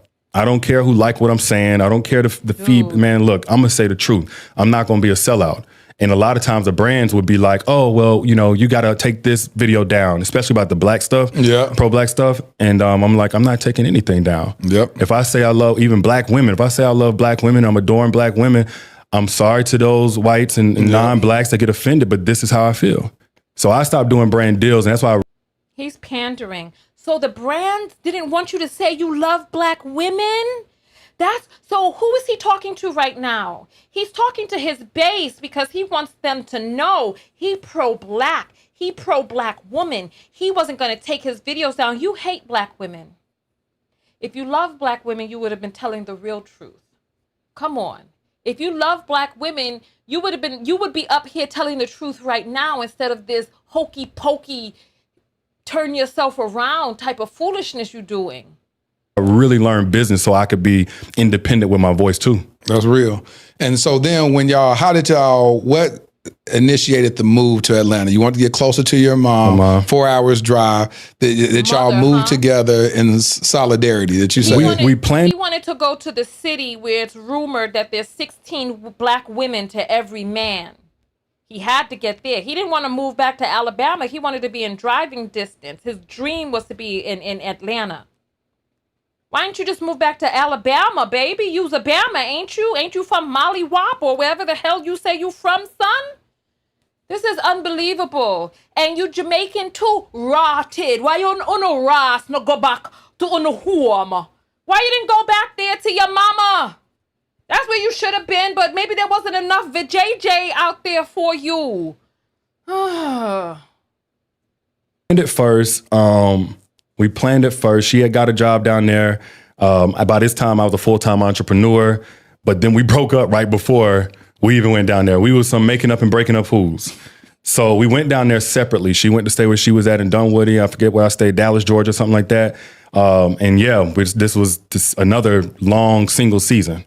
We had 3 main tries that relationship. One in college, one right after college in North Carolina, and then the one in Atlanta. She said And so she when was you on say a the shift. single season, how long? She was on a shift with other women. Some women had the night shift, some had the day shift, and she would come in for her appointment walking up the stairs as other people were walking down. Who are you fooling? And you were doing all of this while you were laughing to the bank, talking about you couldn't be bought? You kept your life a secret because you knew that you were telling lies. You were bought and sold. This is one thing that I'm realizing about bloggers. There's a lot of money in this blogging game. And these people will do and say anything to keep that money coming in.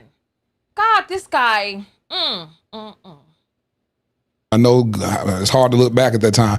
How long were you single and because y'all still never just stopped dealing with each other ever, No. So we're not official together, them but abortions. we still gonna be smashing, meeting up to smash. How long did that season last? Maybe about a year. I would say this was in, I think it was Out like of the second 15 half of years? 2015. And then we didn't get together and operate as a couple until Marley was just about here. And that was in 2016, end of 2016. So yeah, she went and did her thing. And from my understanding, not just single, like we smashing, but she was on dates with other guys. Nothing wrong with that. And of course, I was doing what I was doing. So is this her comedy when she says, me and the girl, she said, I knew it. She was on dates with other guys, and then she turned up pregnant, and he just knew that was he baby, right? He be telling so many lies. I just stuck myself with my pen. Lord of mercy. Lord of mercy. I like having sex with them. We passing each other, men and women passing each other in the hallways. Is that comedy or for real? I don't know. Did she say men and women? Did he say men and women passing each other on the hallway? Hold on, let me see this again. Hold on. It was in 2016, end of 2016. So yeah, she went and did her thing. And from my understanding, not just single, like we smashing, but she was on dates with other guys. Nothing wrong with that. And of course, I was doing what I was doing. So is this her comedy when she says, me and the girl, she said, I knew it. I like having sex with them. We passing each other, men and women passing each other in the hallways. Is that comedy or for real? I don't know why she said that, because I told her a story about 2 girls passing each other. There's no way in heck I would have her, because I know her temper. No, And you know what I'm saying? I never seen her fight, but I know her temper. She gonna make stuff uncomfortable. No way I would have her around any other woman that I was actually smashing.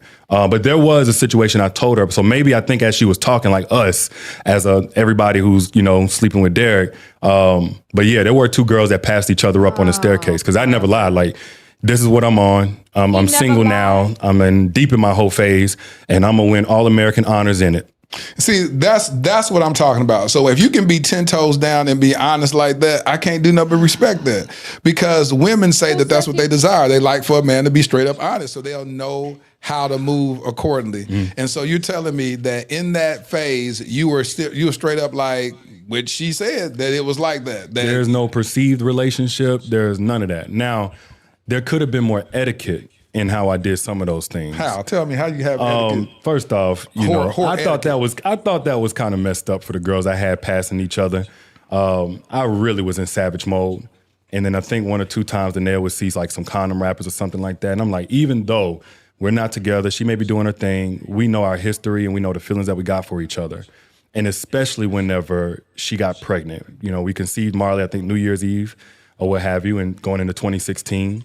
And we continued engaging sexually, but she's pregnant now. And then I was still out here doing my thing with whoever, whenever I felt like it, because we were not together. Right. And it was well understood. But again, that's kind of whenever she found out through the videos and stuff like that. Now, how she told me she found out, I'm not sure exactly if this is it, but she went and got a new phone. It was logged into my Google Cloud because we had been logged into each other's email, and that allowed her to see everything. And I'm like, again, I'm kind of freaky. So I was recording a lot of stuff. Yeah, I was just recording a lot of stuff. I like to see it or whatever. I like that better than porn, you know, TMI. But you say you like to see yourself. I like to see myself. I'm inspired by me in that regard. Do you all like this? I had to, the shoulders were a little loose before, so I wanted to just tack them up. But this has a little bulge right here. So I'm like, oh, do I take it in a little bit more? Do you all like this? Let me find out. Cause you see how it has, does that look cute? Like maybe like a little peplum blouse sleeve, or should I take it down a little bit?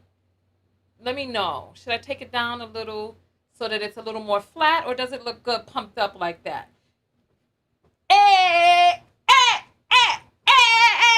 All right. Okay, let me get back to this video because I really want this to be over. I really do. Yeah. All right, so hold on, I can't hear it. She saw all of that and but she went and got a new phone. It was logged into my Google Cloud because we had been logged into each other's email, and that allowed her to see everything. And I'm like, again, I'm kind of freaky. So I was recording a lot of stuff. Yeah, I was just recording a lot of stuff. I like to see it or whatever. I like that better than porn, you know, TMI. But you say you like to see yourself. I like to see myself. I'm inspired by me in that regard. So she saw all of that. And regardless of how she found it, man, I just was like, it's like, what the F am I thinking? She's pregnant and she had to see that. Single or not, she's pregnant and she had to see that. Let me ask you this, because this is something that she said on the podcast or before, whatever. She's been pregnant by you multiple times and didn't conceive, right? Yeah. We didn't carry. Right, it didn't carry. And so let me rewind just a tiny bit. She's been pregnant by you multiple times and didn't conceive, right? Yeah. We didn't carry. But you say you like to see yourself. I like to see myself. I'm inspired by me in that regard. So she saw all of that, and regardless of how she found it, man, I just was like, it's like, what the F am I thinking? She's pregnant and she had to see that. Single or not, she's pregnant and she had to see that. Let me ask you this, because this is something that she said on the podcast or before, whatever. She's been pregnant by you multiple times and didn't conceive, right? Yeah. We didn't carry. Right, it didn't carry. And so when you had Marley, that's the first child? That was the first time we actually had. We had gotten pregnant prior to that in North Carolina, but she miscarried. And then before that were abortions. Definitely. As he was praying at the lake, right? They were praying to Jesus on one hand and aborting on the other. Come on. Pregnant by you multiple times and didn't conceive, right? Yeah. We didn't carry. Right, it didn't carry. And so when you had Marley, that's the first child? That was the first time we actually had. We had gotten pregnant prior to that in North Carolina, but she miscarried. I ain't taking no breaks. I just want to go straight through. Definitely. Get up and stretch while you listening to this bull. Totally. And so what made you decide, or y'all decide, to give birth to Marley? Well, earlier in our years, we were just kids, and we felt like we're being irresponsible if we bring them in, you know, really thinking of ourselves at that time, not thinking. Irresponsible? How many abortions and how many pregnancies does it take for people to strap up? Why are you calling a 20-year-old a child? Come on. About, you know, the God factor or anything like that.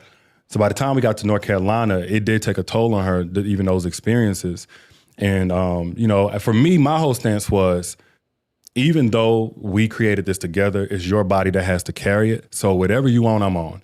And in North Carolina, we wanted it, but she miscarried. So when Marley came about, it was like, oh, it's game time if we can actually carry. It really wasn't even much of a discussion. The moment, we weren't boyfriend and girlfriend, but the moment she let me know, I told her, you ain't got to do this alone. Like, I hope you know I'm all in. And I was. Every doctor's visit, I didn't miss one. I told her she didn't have to work and I was going to take on every bill, and I did. So she didn't work from that point until we divorced, or I filed for divorce. But that was my whole mindset. You said all in was, we're in a relationship at this point? Or no, when I mean all in, I was still not thinking we could work in a relationship. I also but had you're to gonna be really a present father. I'm absolutely. Yeah. Because probably more than I wanted to be a husband, man. I wanted a family. I wanted to be a dad. Because of what you were lacking growing up. That was my major pain point. Yep. I don't have my daddy. And I remember vividly asking the questions to my mama. She's trying to answer best she can, but feeling away when I saw this and that. I'm like, one day when I get my baby boy, I'm not going to miss anything. So when she told me that, I really got excited, but I also wanted her to know she had my full support regardless of our relationship status. So every gynecologist, I went to the little classes to teach you how to massage her while she on that Pilates ball. Yeah. I was just like, oh, it's game time. I bought books, but we had not sealed up the relationship exactly. So some time. He was at every appointment, but he doesn't know what the doctor who deals with pregnancy is called. He was at every appointment. How many of you believe that? But he doesn't know what the doctor who deals with pregnancy. This man has 3 children and doesn't know what the doctor is called who deals with birthing babies. Come on. Passed, and I think we had a little argument where she was like, if you don't be with me or something like I'm that, not gonna let you marry your kid. I'm gonna take the baby off the grid. Yep. And it shook me, and I had to talk about that again because my mind is, oh, she would never do something like that. Yep. But she was like, oh, I was just upset. She said, I'm gonna take the baby, move with my mom. Yeah, but she said, I'll be off the grid where you can never even reach me. And I was like, okay, I never heard that before. But anyway, fast forward, it stuck with me even though she said, oh, I was just talking, I was just upset, my pregnancy emotions. But I also, whenever she had found all that stuff, the videos and stuff, I was just like, man, you got to tighten up. You can't be on this. I don't like the example I'm about to set. At this point, I'm in my career. I'm talking about family values. So I was like, all right, time to cut the whole phase short, time to lock in. And I made my mind up like I'm going to propose to her. I'm going to give her some time to heal everything or whatever. But New Year's Eve, I planned it all out, started paying for the ring. I'm like, it's game time. Why? Why'd you decide to marry her? What? Because at that point, was it led because of the pregnancy? Was it led out of true love for this woman? Is it led for, like, what initiated and made you say, this is my world that I'm in. I have this platform where I'm sharing this.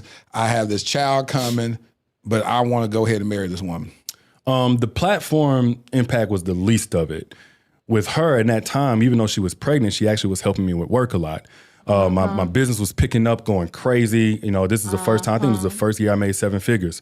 And I'm in my 20s or whatever. And I'm This like, I N-word can is a trust her. millionaire? Yeah. She was with me when I was broke. Whatever. It didn't happen over the years, but at least I know she doesn't want me for my money. Yep. And she's carrying my baby while helping me at work. If we can make the relationship work, I want to try. Do you hear this? What's his reason? What's his reason? All right, I tried to make it more triangular. Listen, we are going to take a quick break. During this break, I want you to get up, stretch, move, do something. There's going to be some things up on the screen. You can send an Apple through. I'm going to try on the shirt, and I'll show you what it looks like when I come back. But I think I messed up. We'll be right back in 3 and 3.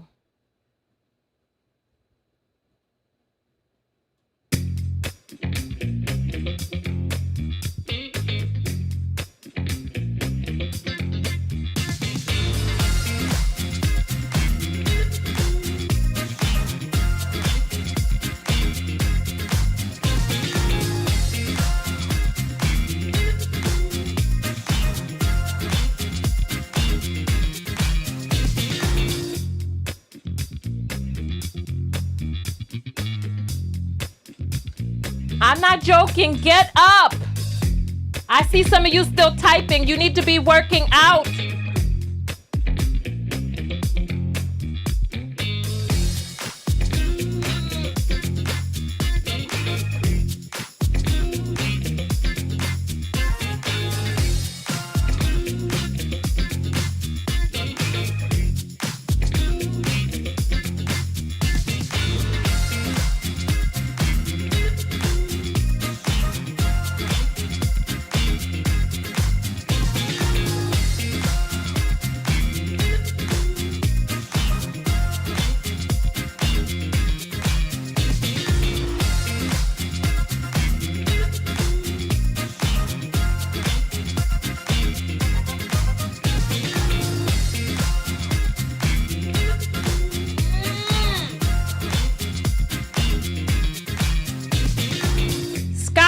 see you typing. You need to be stretching or doing something.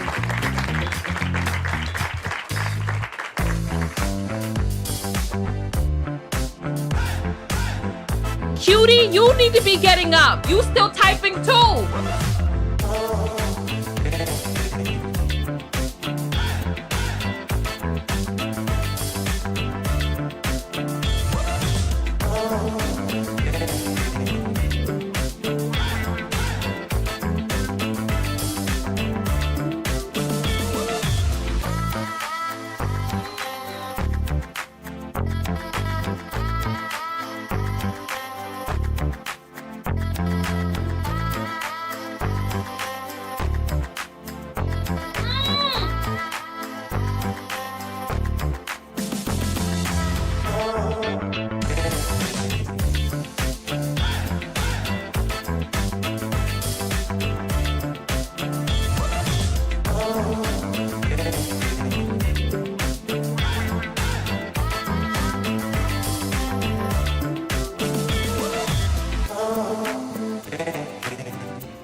You know what? Even if you just get up and stretch, just bend over and touch your toes. But get up.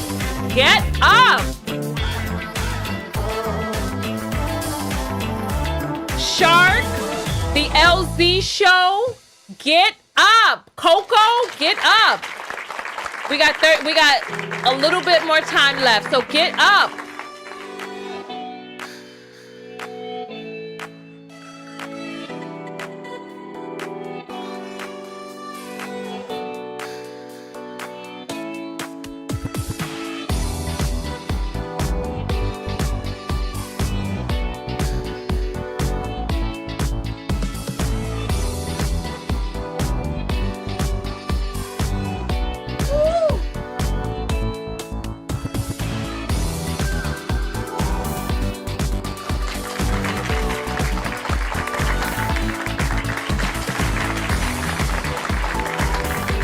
All right, listen. I got up, I got into a yogic squat, and I was just stretching my inner thighs down there on the ground, just going left to right. All right, so let's refresh and check these apples real quick, and let's see what we have here. All right, Little Sense $2 and says, he just gave TG clout. I'm positive they're friends. Who's TG? I don't even know. TG, did he mention, is that guy's name TG? I don't even know. TG, oh, gasket, oh yeah. That says a lot right there. Ultimate sends 133 and says lies, fables, and witchcraft. Integrity is scarce. Child, who you telling? There's a lot going on. Talking about, come on. Whew, all right.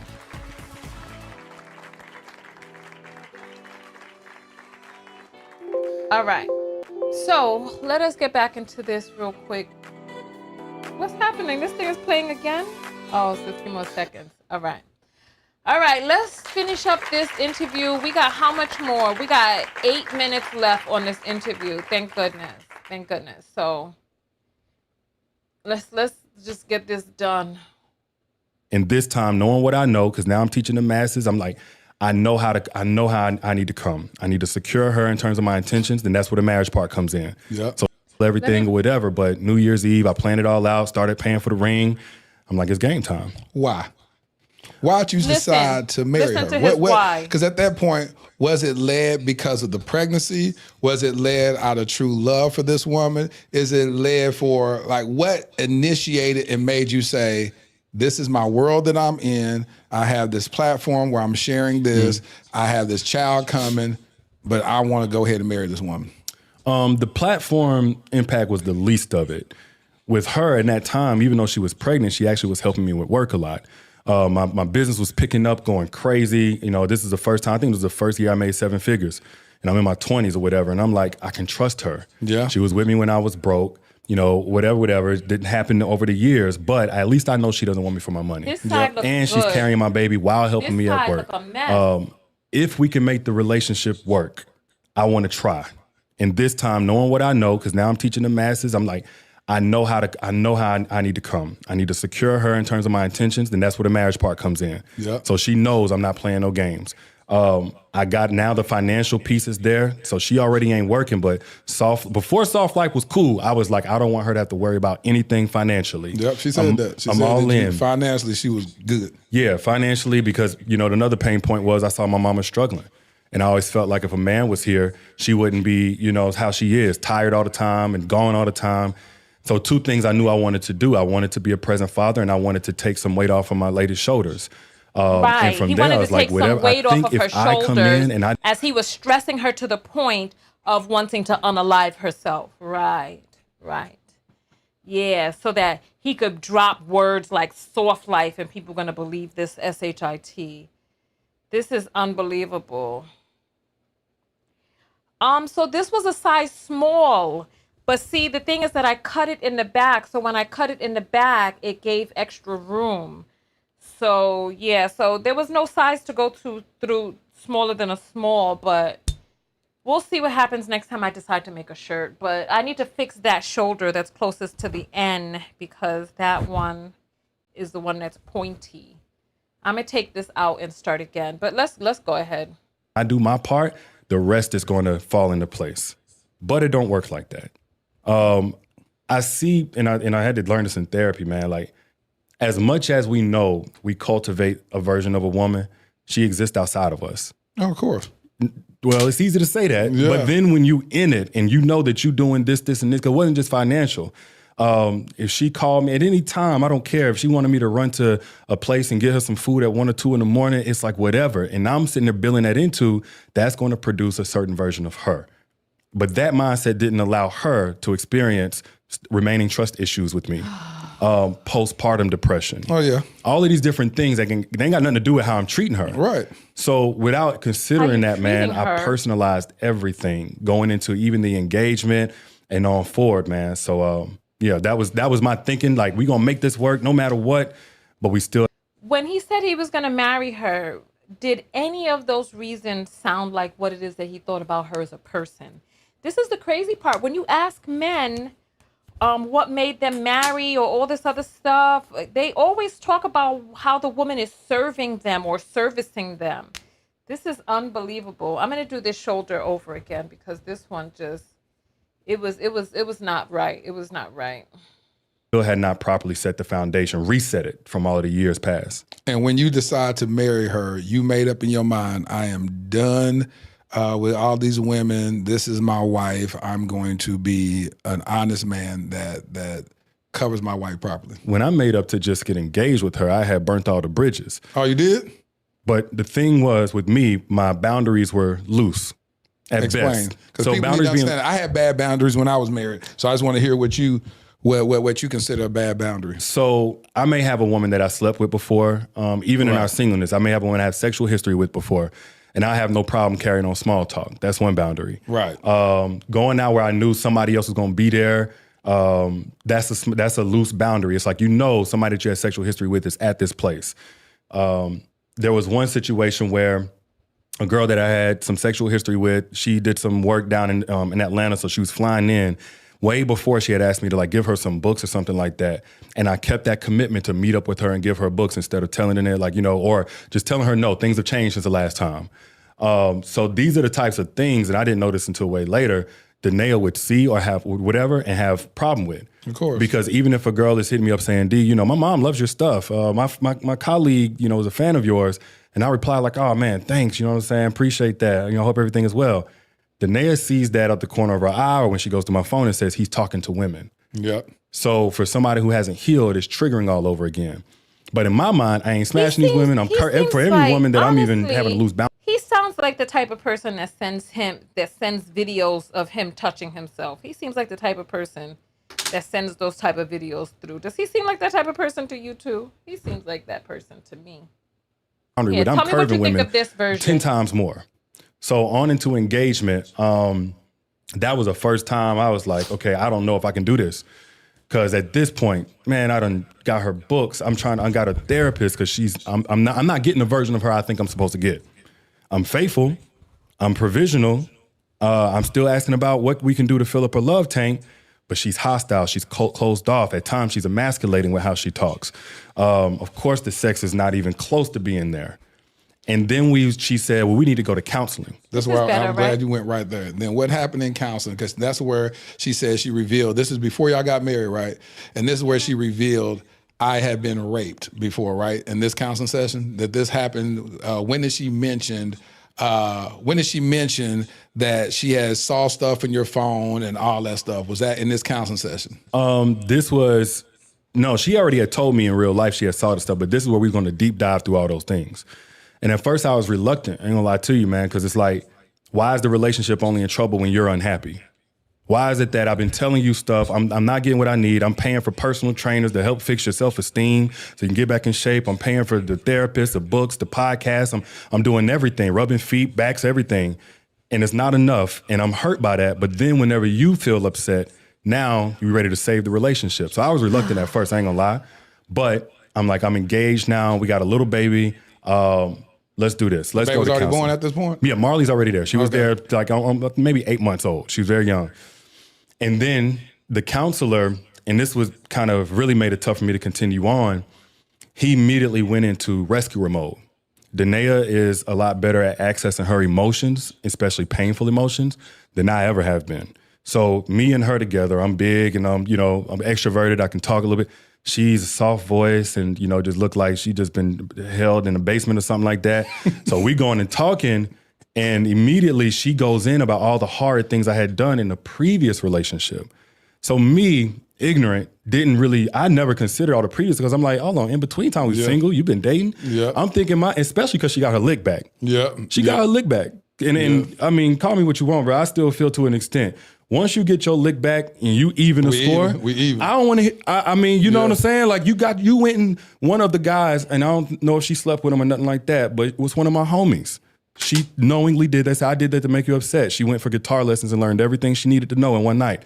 But I was like, okay, well, my chest hurt just like your chest. Learned everything you need to know in one night. But I'm like, you wasn't bad for doing that. Anybody would be, first off, on timing, then secondly, to make me, you know what I'm saying, my chest hurt just like hers did. Yeah. All right, cool. So when we in this counseling session, back to here, 2017, she going in, and I'm in the present of all the things I've been doing. It's the first time I've come this hard for the relationship ever. And, financial aspect, and the security. I'm got down on one knee. I can't do no more than what I've done. But she talking about me like I'm a dog. And the only thing that exists is all the negatives. I ain't done a single positive, So he not only allowed her to say that, he said, now you got this hard voice with me already. I ain't even said nothing. You don't say a word. Not until y'all come back on another session. So it was tough because I'm like, man, my feelings are obsolete the moment that she talked. And she crying and everything, so I get it. But I'm like, man, this ain't it for somebody who already deals with shame, wounds, abandonment, all this other stuff. We did do like one more session. And in that time, I found out she was texting the personal trainer under a woman's name. She had been searching them on Facebook. She had lied about some other stuff. So after that, bro, and she went and said some things that weren't true in the counseling. I didn't even want to go no more. You just say, I'm not going. No, because I felt like, you're not even approaching this genuinely. And at this point, I was questioning if I wanted to go through with the marriage. I was about to ask you. So y'all still, but you didn't end the engagement. Didn't end anything. A big repetitive pattern of I'm pissed, I'm detached, I'm mentally checking out, I'm going to show up as a worse version of myself, but I ain't letting you go. So that's a little bit of ego. It's a little bit of abandonment wounds, whatever you want to call it. We both didn't let each other go, no matter how much we was detaching. That's interesting. I want to stop part one right here. Thank you. Because when we come back, I want to talk about when y'all decide to go through with the marriage and then what happened and what got us here at this point. Listen, make sure you tune in tomorrow for part 2 of this. Right. Thank you so much. You've been very vulnerable, being transparent. I'm over here gauging to see if you finna be lying and all this stuff. And I said, no, He's he's not been able to see the authentic. lies. If he ain't been authentic, you a good liar, boy. I teach He can't see acting he's a and good I'm a liar? director. I'm like, if you lying to me, I just need to go back into my mama womb. Because everything You you're saying, need you're 10 toes down in what you're saying. You need You're to being go back authentic. into So your mouth. thank you Look for his showing face. up as your authentic Oh, show. yes. Tune in tomorrow for part 2. Oh my Lord. Oh my Lord. How are you all doing out there? How are you doing? That was a lot. Do you all want to see part 2 tomorrow? I don't think I'm gonna be able to do it, honestly. I don't know. If you want to, let's take a survey. If you want to see part 2, put up the number 2. I'm talking about if you want us to do a live looking at part 2 tomorrow, put up the number 2. If you Gucci and you don't need us to do a watch party for part 2, put up a 0. Honestly, I really want to see. I want to see. Come.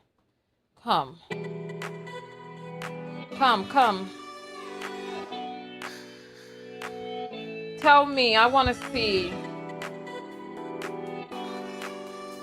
Because I really, honestly, I don't know what to...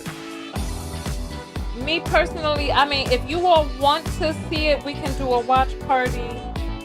I'm all right with that. I don't think even, like, if I don't do a watch party with you all, I'm probably not going to watch it unless there's some viral moments that come out of it. So clocking out now, don't clock out. I want to have a conversation with you all. Don't clock out. I want to see. So it looks like the vast majority of you all want to do a watch party for part 2. Okay. Seems like the vast majority of you all, it seems like some people don't want to see part 2. But it looks like the vast majority of you all do. Oh Lord, there's a whole bunch of zeros. Lord have mercy, Lord have mercy. Someone says this is getting played out. Look, I'm telling you, this, I honestly don't, I'm confused. So if some people want to see the watch party, I'm going to talk to the text notification squad behind the scenes and see if we should do a watch party. Because someone says, I love your watch parties. What did you like about this watch party? Because 3/4 of the way through, I started sewing a shirt. One point, I was clipping my toenail skin. Listen. Oh my goodness. I'm going to show you all the new sleeve. And then tell me what you think because I tried to sew it over so that it would be flat because that pointy shoulder didn't look good. But somebody talking about street meat, Jaxin, DFW, isn't that Dallas Fort Worth? Speaking of Dallas, I'm going to be in Dallas next month. All right, so look. So I flattened down the shoulder. You see that? You see how I flattened it? Because it was sticking out before. That looks good. I like it. That way. All right, so, hey. Let me put on my music again. Here. Hey, this is the music I like. The one that gives me those, after you boom, boom into the room, this is what you do once you're in there. Oh, yeah. Oh, yeah, squat down low, and hey, ooh, yeah, ooh, yeah. All right, listen, let me check these apples. You know, I gave my commentary during the video. Personally, oh, dear future wife, I thought you talk about Dallas Fort Worth. All right. We can do a watch party tomorrow once the new one comes out. I hope then the second one is better than this because this wasn't exciting. This was boring. The lies was piled on top of one another. Sepang says as long as Tonya goes live, I'll be there. Let me check the apples real quick. Zersky Loki sends $5. You didn't leave a message, Mom, but that's fine. Oh my God, let me check the PayPal. Oh my gosh, thank you. I like that top. I hope I did it justice by fixing up that sleeve. When you're gonna cut a swoop shoulder, do not cut it seam to seam. I have to remember, because I like the swoop shoulder look, right? So, Culture is gonna do some ironing during the next watch party. I don't blame you. Because it's like, what are we sitting down here for? It's like, you over here deteriorating your health. Meanwhile, Derrick Jaxin don't ever miss a day at the gym. Judging from the way this man look at the way this man body look. Oh my goodness. He don't ever miss a gym day. While you sitting over here eating, snacking, and getting fat, this man is lifting up whole women. 2 and 3 at a time, look like. With his old big old gigantic body. Oh my gosh, I don't know what is going on. I'm gonna get out of here. I'm just putting away my sewing kit and stuff. Oh my gosh, I don't even know what to say. This was a lot. So I appreciate you all for coming out. Thank you for participating in the broadcast. Thank you for adding your commentary and all that other stuff. Listen, Scotty, I was just over this whole thing. I was looking for some errands to do, but my toes were already looking fine. So I had to find something else to do. I found some sewing that could be done. If there was a washing machine in here, I probably would be doing laundry while this thing is playing too, because it doesn't make sense to sit here and give this our undivided attention from the time of our life. This was too much. This was just pure buffoonery. This was just, personally, it's just ridiculous. Anyway, listen, subscribe to the other channel, the Tonya TKO Clips channel. I feel like I gotta lay down after this. That thing really did hurt my stomach. Like at one point, I just like holding in all that frustration. I don't know how Danae did it. I really don't know how she did it. I don't know how she did it. I'm working with one of my editors right now. And one of my editors, he was creating the fonts for my TikTok and Instagram versions of the video. And the font was just looking weird. And I was like, are you using the font that I supplied you with? And he kept saying that he was, but it just was not. And I felt like I was being gaslit. I had to have him take a screenshot of his program to show the font that he was using. At one point, he was using a different font. Then he was using my font, but then he was squishing it. But I knew something was the matter. I can't imagine how being with a man lying and playing in your face feels like. Because just even dealing with my editor and this font issue, I couldn't imagine. Danae is strong in a way that I can't even imagine. Let me get my bonnet of salvation back on, because her strength knows no bounds. Danae is a strong woman, and I hope that she takes that strength and turns it inward, because surviving Derrick Jaxin, I'm sure that was a lot for her. You know, and listen, like I said, she has some problematic things going on with her, but this man right here, Derrick Jaxin, there's something else going on. He seems to be very manipulative, and it seems to be hard to get him to tell the truth. Tashia says, late, I'll watch the replay. Child, I don't know if you want to watch this replay. This show was a boondoggle. It was a boondoggle.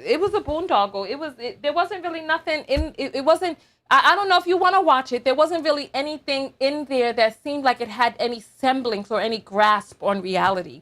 Me personally, I am mentally, emotionally, and psychologically spent from watching this. And I personally need to lay down and just decompress my mind by playing an app or something for just a few minutes. And then, you know what? I don't even have any fermented drinks so that I could go and start drinking. But you know what? I do have some rum downstairs, but I haven't had alcohol in a minute. So I don't know. They got 3 children. He married her after 2, I believe. They just got married right before all of this blew up. And he came up with a whole bunch of excuses. This whole interview was just one excuse after another of why he did what he did, how he was driven to make this content that he didn't want to make, how he was driven to cheat on his wife because of the things that had, it was just too much. And then he was sitting down. You know what? I understand why people don't interview with me right now. I read some people who were speaking some criticisms about me. And while I was reading their criticisms, I was like, you know what? Yeah. If you bullshitting and got stuff that if you want to bullshit and rub bullshit in my face, it's going to get called out. So I understand why some people don't interview with me. I can understand that, because if you know that you got stuff to hide, because I am a trained life coach, I know how to ask those probing questions and get down to the meat and potatoes of it, because if you try to bullshit me, I'm going to pull out the compost bin, because the only place that bullshit belongs is in the garden. You hear? Oh my gosh. All right, so listen, I will see you all in the next video. We'll probably do a watch party on the next one, just so that I could, since this is pop culture, just so I can say that I saw it. Somebody said something was happening with the Tater Tot brothers. You're going to have to send that to me, because I don't know what is happening with them. I don't know what's happening. So there's a lot of stories that I need to cover. I want to make a lot more videos. So I'm going to start seeing how to create smaller clips and snippets for TikTok. But listen, my editor is writing to me right now, and I want to work on getting, because on my other channel, I'm posting up the clips from that transgender show. And the clip that I put up today was from this big hulking man with two big scones under his chest and under this person's chest, and a deep ass voice talking about how the gynecologist was discriminating and wouldn't see this person as a trans patient.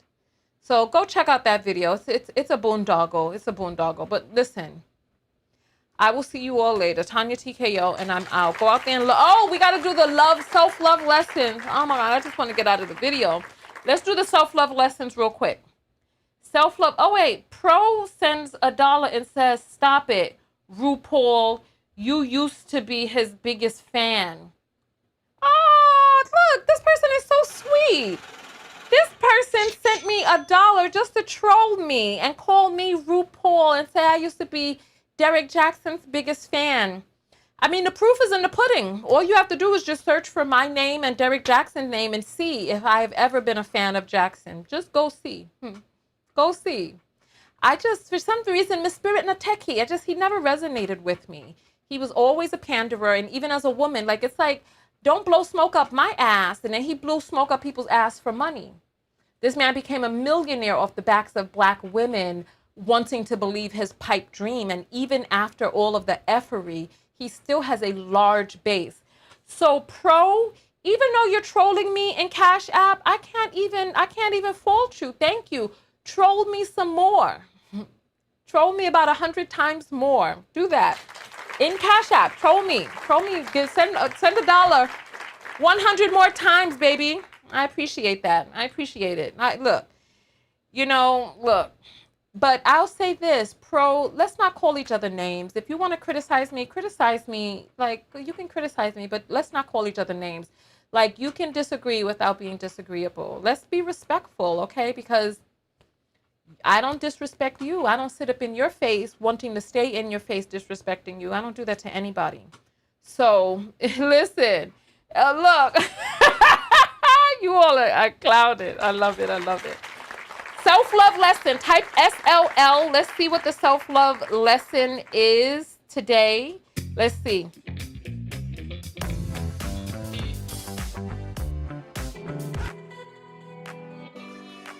Let's see what the self-love lesson is. Come. Type SLL. I want to see the self-love lesson from your standpoint. Oh, am I getting more trolling? Let's see. Let's see. I hear some. Oh, is this person trolling me some more? Oh, wow, this person is trolling me some more. They're trying to call me a name now. Send me 98 more. Send me 98 more trolls, please. SLL, I'm thankful foolish messages never resonated with me. Okay, I hear you. Let's not use words like never or not. Let's use words Ladarian. oh, what's happening? Rusted suddenly. Oh, sorry.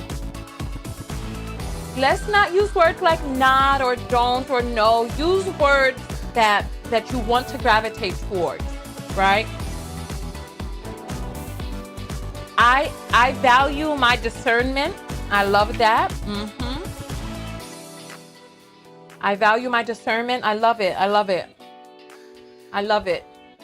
I use my time more wisely in the future. Okay. Giving my ears to intelligent people. Let's talk about what we do want. Let's talk about what we do want, okay? All right? Okay. Let's talk about what we do want. Come on, Pro, send some more trolling through on the Cash App. Go ahead. Oh my gosh. Let's see. Come. Let's see the apples. Not the apples. Let's see the affirmations. Let's see the self-love lesson affirmations. Let's see. What do you all think of the new music? I like it. It's kind of chill, but I need to check and see if this is the same music we listened to yesterday. All right. Nobody has their self-love lesson. There are 700 people on the broadcast watching. So all you have to do is type SLL and type your self-love lesson. It looks like the text has frozen. Because for there not to be any comment on all platforms, let me refresh this. Let me refresh. Oh, goodness. Rakaya stressed that the whole situation was a mess. Yeah, I really do need to lay down. I honestly do. I need to just relax and just breathe deep, do some happy baby. SLL, ask your man why he wants to marry you. Listen to his words and answer carefully. Yes. I love that. But what's your self-love lesson from that, though? What have you learned about loving yourself from this? Speak truth to facts. Okay. I feel you. As a female, I always protect my peace and give toxic men early boundaries. Okay. Let's talk about what we do want. Let's shift into talking about what we do want. Pro, come on, troll me some more with some more money. You're not trolling me with enough money. Troll some more, 98 more times. I'm going to jump out of here. Thank you all so much. I'll see you all in the next video. Go out there and love one another. Most importantly, love yourself. And I will say that for me, the self-love lesson that I learned from today's video, honestly, is about movement. If you are so sometimes we are captivated by things that hold our attention. I don't want to say captivated, but held captive by things that we have to kind of muscle through. My self-love lesson is about valuing my time and multitasking so that my time is not monopolized by something that I don't want to participate in. So if I could reframe that in the positive way of what it is that I do want, right? I value my time and I multitask to make efficient use of my time. See how I reframe that? I will see you all in the next video. Thank you all so much for coming out. Thank you. I also learned a lot about my BS detector and just listening to my spirit. I'll see you all in the next video. Tonya TKO, and I'm out. Peace. Oh, my Lord, have mercy.